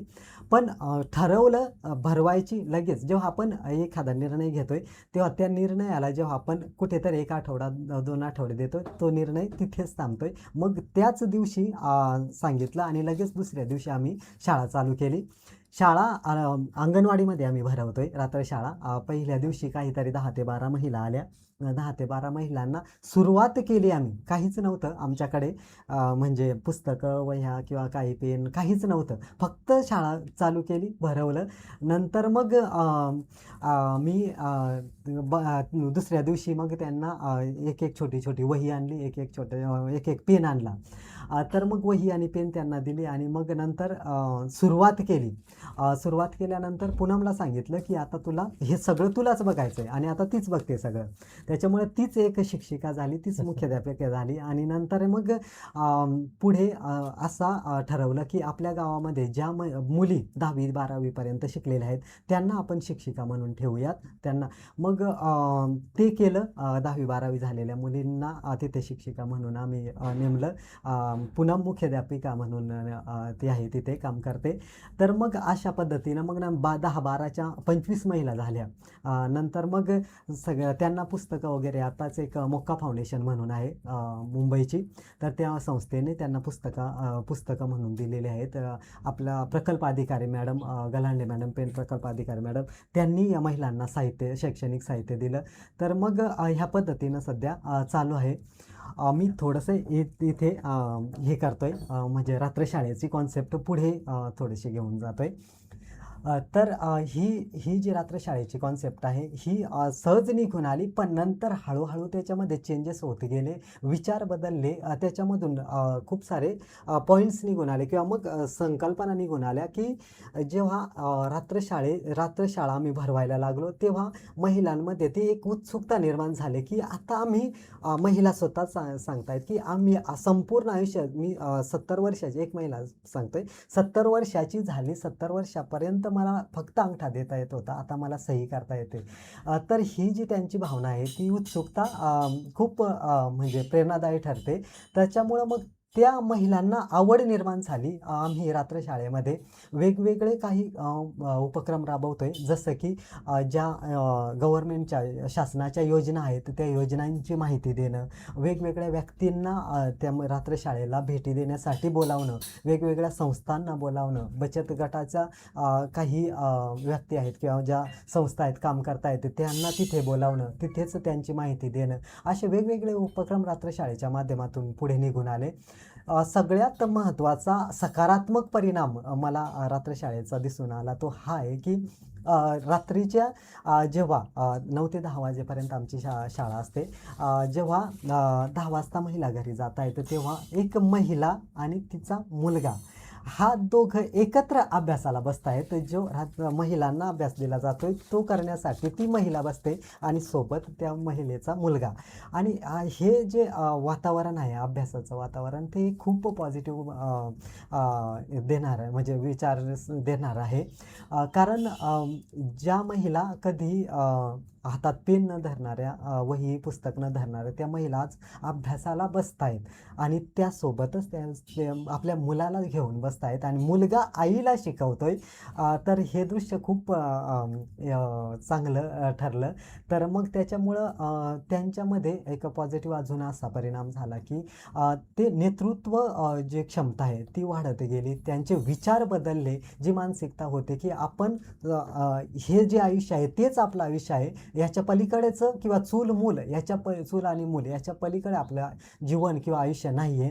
तर हे विचार बदलले. आता त्याच महिला सांगतायत की आम्हाला काहीही काम दे, आम्ही करायला तयार आहोत. आम्हाला कुठेही म्हणजे घेऊन चल, आम्ही यायला तयार आहेत. किंवा मग त्याच्याच पुढून एक संकल्पना आली की मी आता काय करतोय की वेगवेगळ्या ऑफिसला भेटी देतोय, त्या महिलांना घेऊन जातोय, अगोदर अधिकाऱ्यांशी बोलतोय की आमच्या महिला येत आहेत, त्यांना फक्त माहिती द्या योजनांची, गव्हर्नमेंट योजनांची किंवा त्यांच्यामध्ये लिडरशिप मला तयार करायची. तर मग ती माहिती द्या. मग आताच पंचायत समितीला आपले BDO साहेब आहेत, त्यांच्याकडे सगळ्या महिलांना आम्ही घेऊन आलेलो.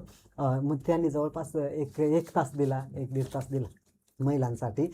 तर मग अशा पद्धतीने त्यांच्यामध्ये एक नेतृत्व क्षमता येते. कोणताही आता गावातला उपक्रम असू दे, कार्यक्रम असू दे, सगळ्या महिलाच अरेंज करतायत, अँकरिंग महिला करतायत, नियोजन महिला करतायत, त्याच्यानंतर सगळ्या गोष्टी महिलाच पुढाकार घेऊन करतायत. हे ह्या पद्धतीनं रात्रशाळेचा पॉझिटिव्ह परिणाम दिसून आला. त्याच्यामुळं कदाचित ही जी कॉन्सेप्ट आहे ही पुढे घेऊन जायला पाहिजे. प्रत्येक गावामध्ये ह्या पद्धतीने रात्रशाळा निर्माण व्हायला पाहिजे, ज्या ठिकाणी साक्षरता कमी आहे त्या ठिकाणी. येस. नक्कीच आपली ही कल्पना खूप सुंदर आहे. आपण पाहिलं असेल मध्यंतरी आता थांबायचं नाही हा एक मराठी चित्रपट आला होता. या मराठी चित्रपटामध्ये त्याची पार्श्वभूमी अशी होती की मुंबई महानगरपालिकेमध्ये काम करणारे जे काही कर्मचारी आहेत, या कर्मचाऱ्यांची शिकण्याची इच्छा आहे, पण त्यांना आता या वयामध्ये शिक्षण देणार कोण? तर याच्यासाठी रात्रशाळा सुरू करण्यात आली.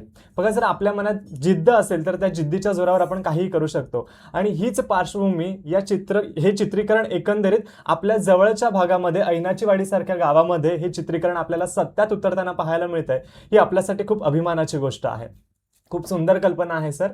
आता मी असा प्रश्न विचारू इच्छितो की आपण हे जे काही सामाजिक कार्य करतो, या कार्यांमध्ये आताची जी काही युवा पिढी आहे, या युवा पिढीने कशा पद्धतीने सक्रिय सहभाग घेतला पाहिजे? यस. नक्कीच युवा पिढीने ह्या गोष्टीमध्ये सक्रिय सहभाग घेणं गरजेचं आहे.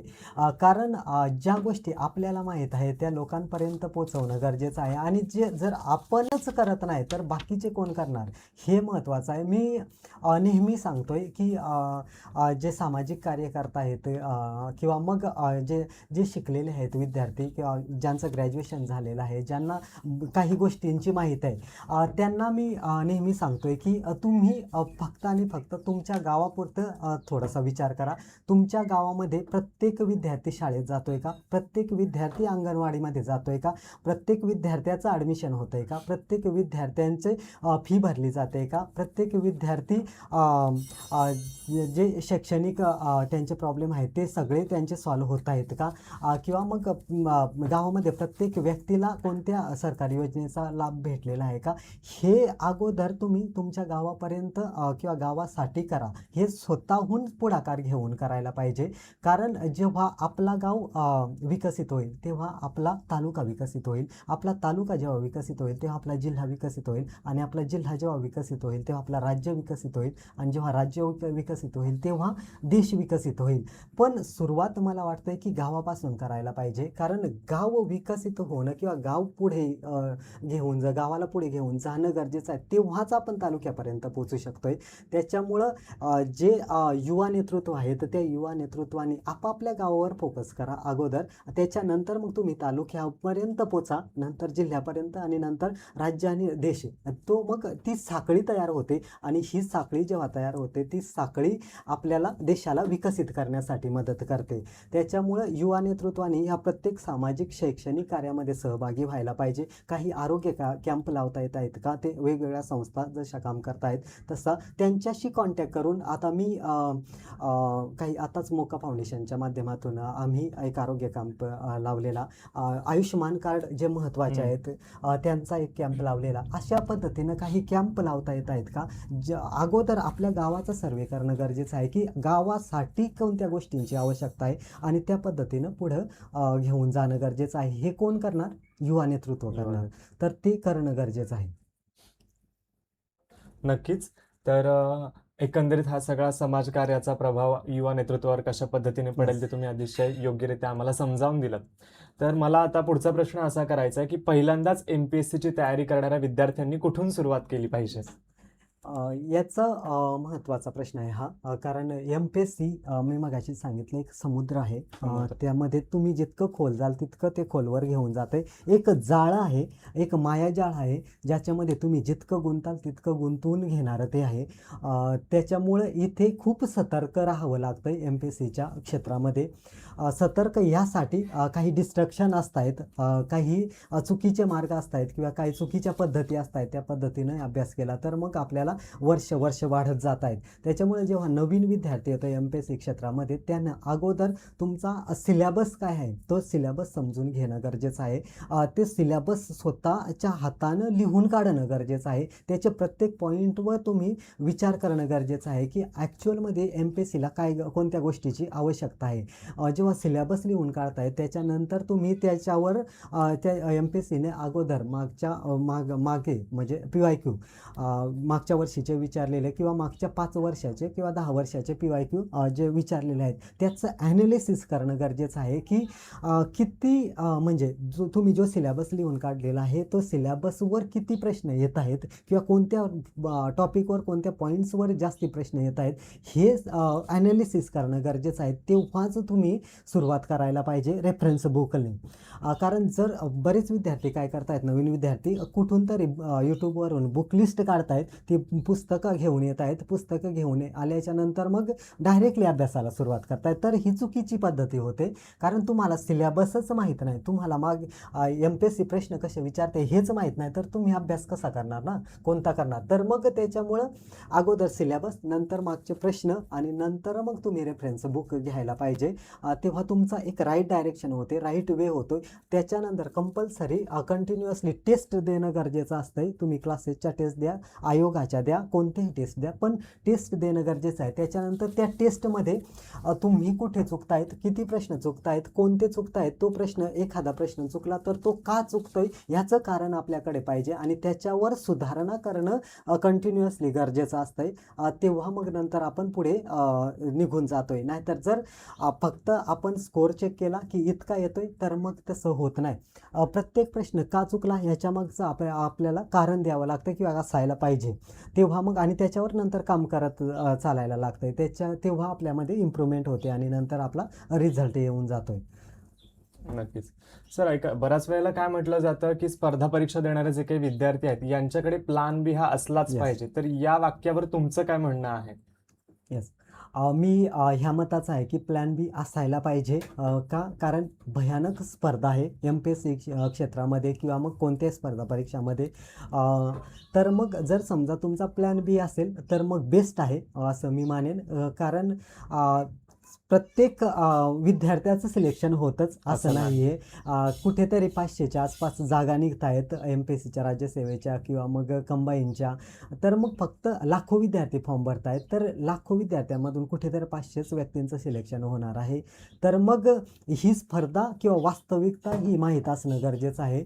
आपण जर कंटिन्युअसली 3-4 वर्ष झालेत आपण तयारी करतोय किंवा परीक्षा देतोय आणि आपली जर पूर्वपरीक्षाही निघत नाही आहे, तर मग आपणही स्वतःला ॲनालिसिस करणं गरजेचं आहे की बाबा ह्या क्षेत्रातून हे क्षेत्र कंटिन्यू ठेवायला पाहिजे की यातून एक्झिट व्हायला पाहिजे. तर हे असणं गरजेचं आहे. त्याच्यासाठी प्लॅन बी असणं गरजेचं आहे. तुम्ही द्या एक स्पेसिफिक पिरियड द्या, 3 ते 4 वर्ष किंवा 2 ते 3 वर्ष तुम्ही ठरवा ते.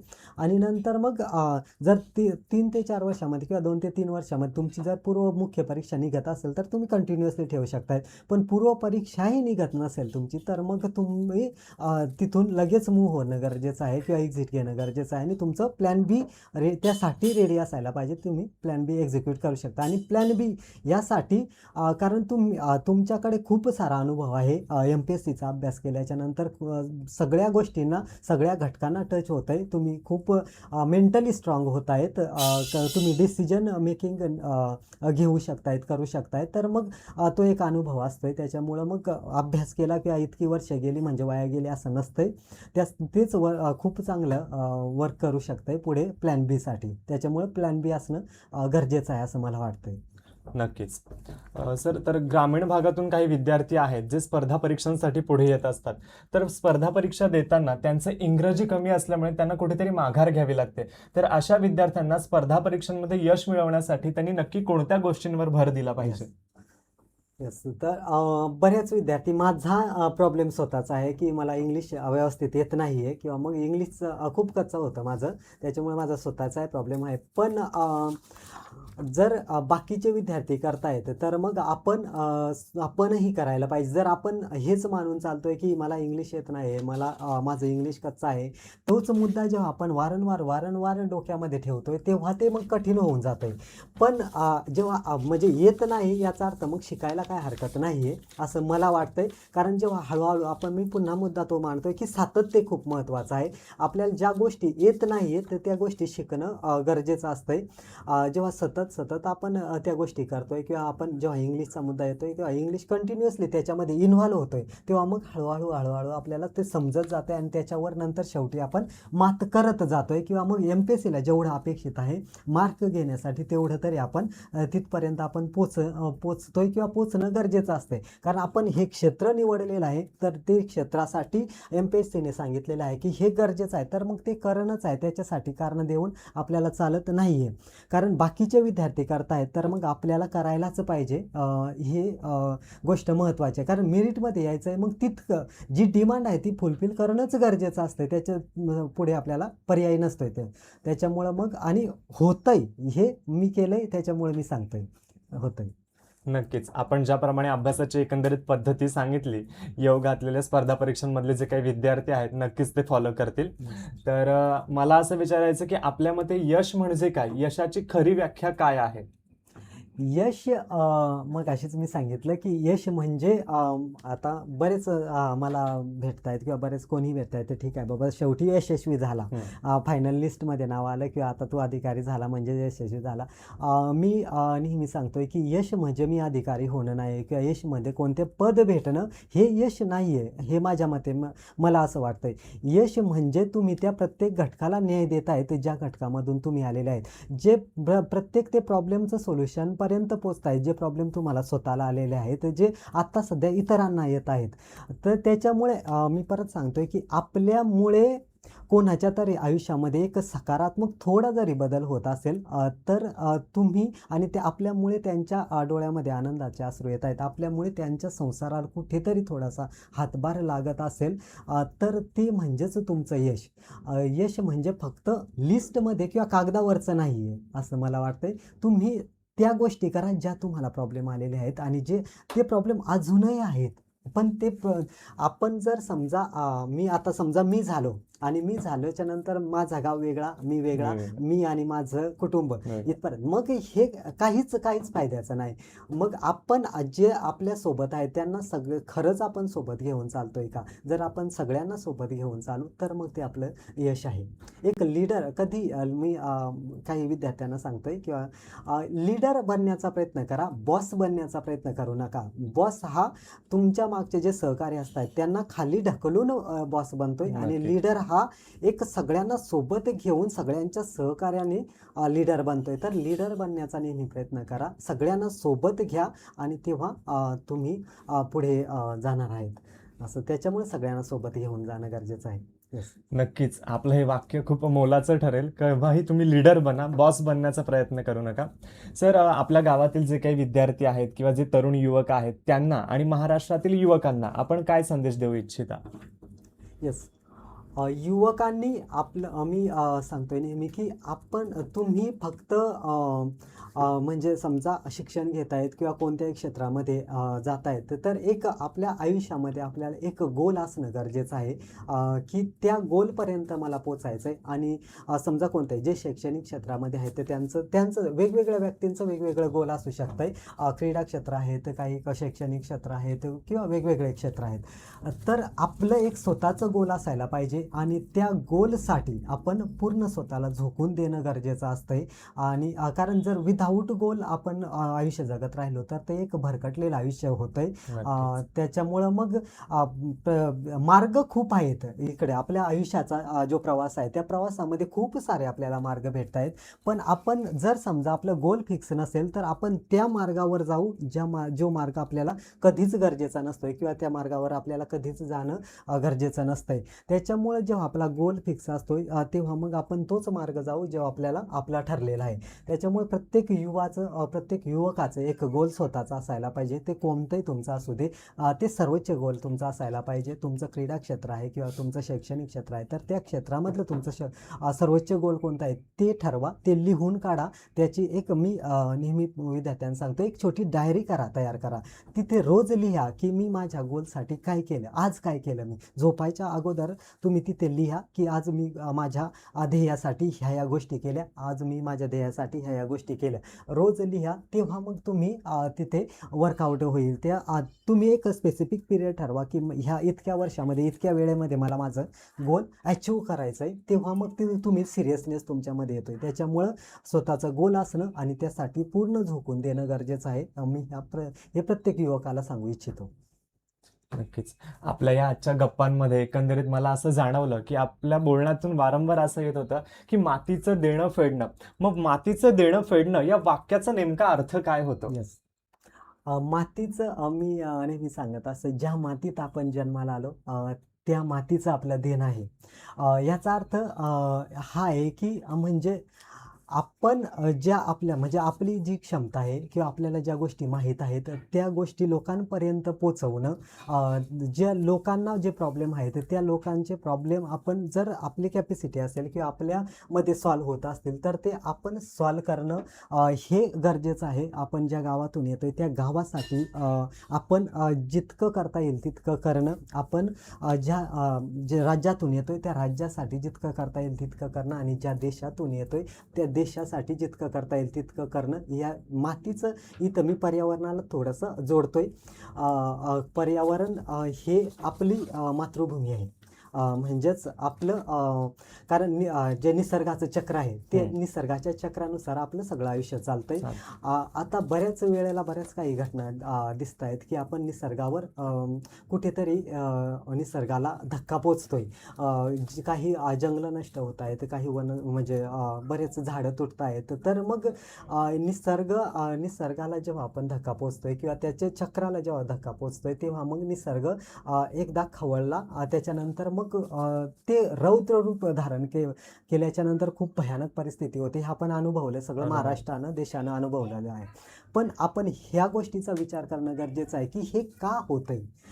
तापमान इतकं भयंकर वाढतंय पण ते का वाढतंय हे आपण विचार करत नाही. तर मग आपलं प्रत्येक व्यक्तीचं कर्तव्य आहे की आपल्याला जो निसर्ग आहे त्या निसर्गाचं संरक्षण करणं, पर्यावरणाचं संरक्षण करणं हे प्रत्येक व्यक्तीचं कर्तव्य. हे कोणत्या सरकारचं किंवा कोणत्या मोठ्या एखाद्या संघटनेचं नाही आहे, तर आपल्या प्रत्येक व्यक्तीचं कर्तव्य आहे की आपलं जो निसर्ग आहे त्या निसर्गाचं जे पर्यावरण आहे त्याचं संरक्षण करणं. हेच आपण ज्या मातीत त्याच मातीत आपण जाणार आहेत. तर आपण काहीच घेऊन आलो नाही, काहीच घेऊन जाणार नाही. त्याच्यामुळे जितकं देता येईल तितकं देण्याचा प्रयत्न करायला पाहिजे असं मला वाटतंय. नक्कीच. मातीचं देणं फेडणं या वाक्याचा अतिशय महत्त्वपूर्ण अर्थ तुम्ही आम्हाला समजावून सांगितला. सर, आता मी एक शेवटचा प्रश्न आपल्याला विचारू इच्छितो की इथून पुढचं आपलं स्वप्न काय आहे? वैयक्तिक आयुष्य, प्रशासन आणि समाजसेवा या 3 क्षेत्रांमध्ये आपली जडणघडण कशी असणार आहे? साहजिकच आहे. वैयक्तिक आयुष्यामध्ये मी, माझी पत्नी, माझं कुटुंब, नातेवाईक हे सगळं असणारच आहे. त्यांच्यासाठी जितकं मला करता येईल तितकं मी करणारच आहे. त्याच्यानंतर प्रशासनामध्ये जे प्रशासनाचे नियम अटी असतील किंवा जे काम असेल ते मी व्यवस्थितपणे पार पाडणार आहे. मी माझा बेस्ट देण्याचा प्रयत्न करीन. तिथे प्रशासनामध्ये मला जितकं शक्य होईल तितकं मी व्यवस्थित किंवा चांगलं करण्याचा प्रयत्न करणार आहे. त्याच्यानंतर समाजसेवा ही मी कदाचित माहीत नाही माझ्या रक्तात असू शकते असं मला वाटतंय, कारण मी त्याच भावनेने इथे प्रशासनामध्ये येण्याचा प्रयत्न केला आणि जेव्हा रिझल्ट लागला तेव्हा रिझल्ट लागल्याच्या नंतर लगेच मी माझे ज्यासाठी मला व्हायचं होतं ते जे उपक्रम मला चालू करायचे होते ते मी लगेच चालू करण्याचा प्रयत्न केला. तर मग हे पुढे यासाठी काही गोष्टी अशा असतात, तुमच्याकडे सगळं आहे, पैसा आहे, सगळं आहे, पण तुम्हाला वेळच नसेल तर मग तुम्ही काहीच करू शकत नाही. मग आत्ता माझ्याकडे पैसा नाही आहे किंवा मग फायनान्शियल नाही, पण माझ्याकडे वेळ आहे, तर मग वेळ आहे तर मी काय करायला पाहिजे, तर लोकांसाठी तो वेळ देणं गरजेचं आहे. तर मी आता सध्या जे माझ्याकडे आत्ताच आहे ते मी देण्याचा प्रयत्न करतोय. मग माझ्याकडे बाकी नंतर ज्या गोष्टी येणार आहेत त्या गोष्टी नंतर देण्याचा प्रयत्न मी करणारच आहे. त्याच्यामुळं समाजसेवा ही कंटिन्युअसली राहणार आहे, ते थांबणार नाही आहे, याची मी शाश्वती देतोय. नक्कीच सर. आपण आज या गप्पांच्या माध्यमातून, या चर्चेच्या माध्यमातून सरांची जीवनगाथा जाणून घेतली. हा संघर्षमय प्रवास आम्हा सर्वांसाठी खूप असा प्रेरणादायी असणार आहे. आजच्या या चर्चासत्राचा शेवट आपण एका सुंदर अशा काव्यपंक्तीने करूयात. उडत्या पाखराला प्रगतीची तमा नसावी, उडत्या पाखराला प्रगतीची तमा नसावी, नजरेत सदा नवी दिशा असावी, नजरेत सदा नवी दिशा असावी. अहो घरट्याचं काय बांधता येईल केव्हाही, अहो घरट्याचं काय बांधता येईल केव्हाही, क्षितिजा पलीकडे झेप घेण्याची जिद्द मनात असावी, क्षितिजा पलीकडे झेप घेण्याची जिद्द मनात असावी. धन्यवाद सर. आज तुम्ही तुमचा मोलाचा वेळ आम्हाला दिलात आणि खूप सुंदर असं मार्गदर्शन केलं. Thank you sir. मला इथे बोलावलं, टास्क फोर्सच्या माध्यमातून आपण जी मुलाखत घेतली ती खूप छान तुम्ही घेतली. त्याच्यानंतर ही संधी जी उपलब्ध करून दिली मला त्याबद्दल मी खरंच तुमचं मनापासून धन्यवाद व्यक्त करतोय. थँक्यू. नक्की.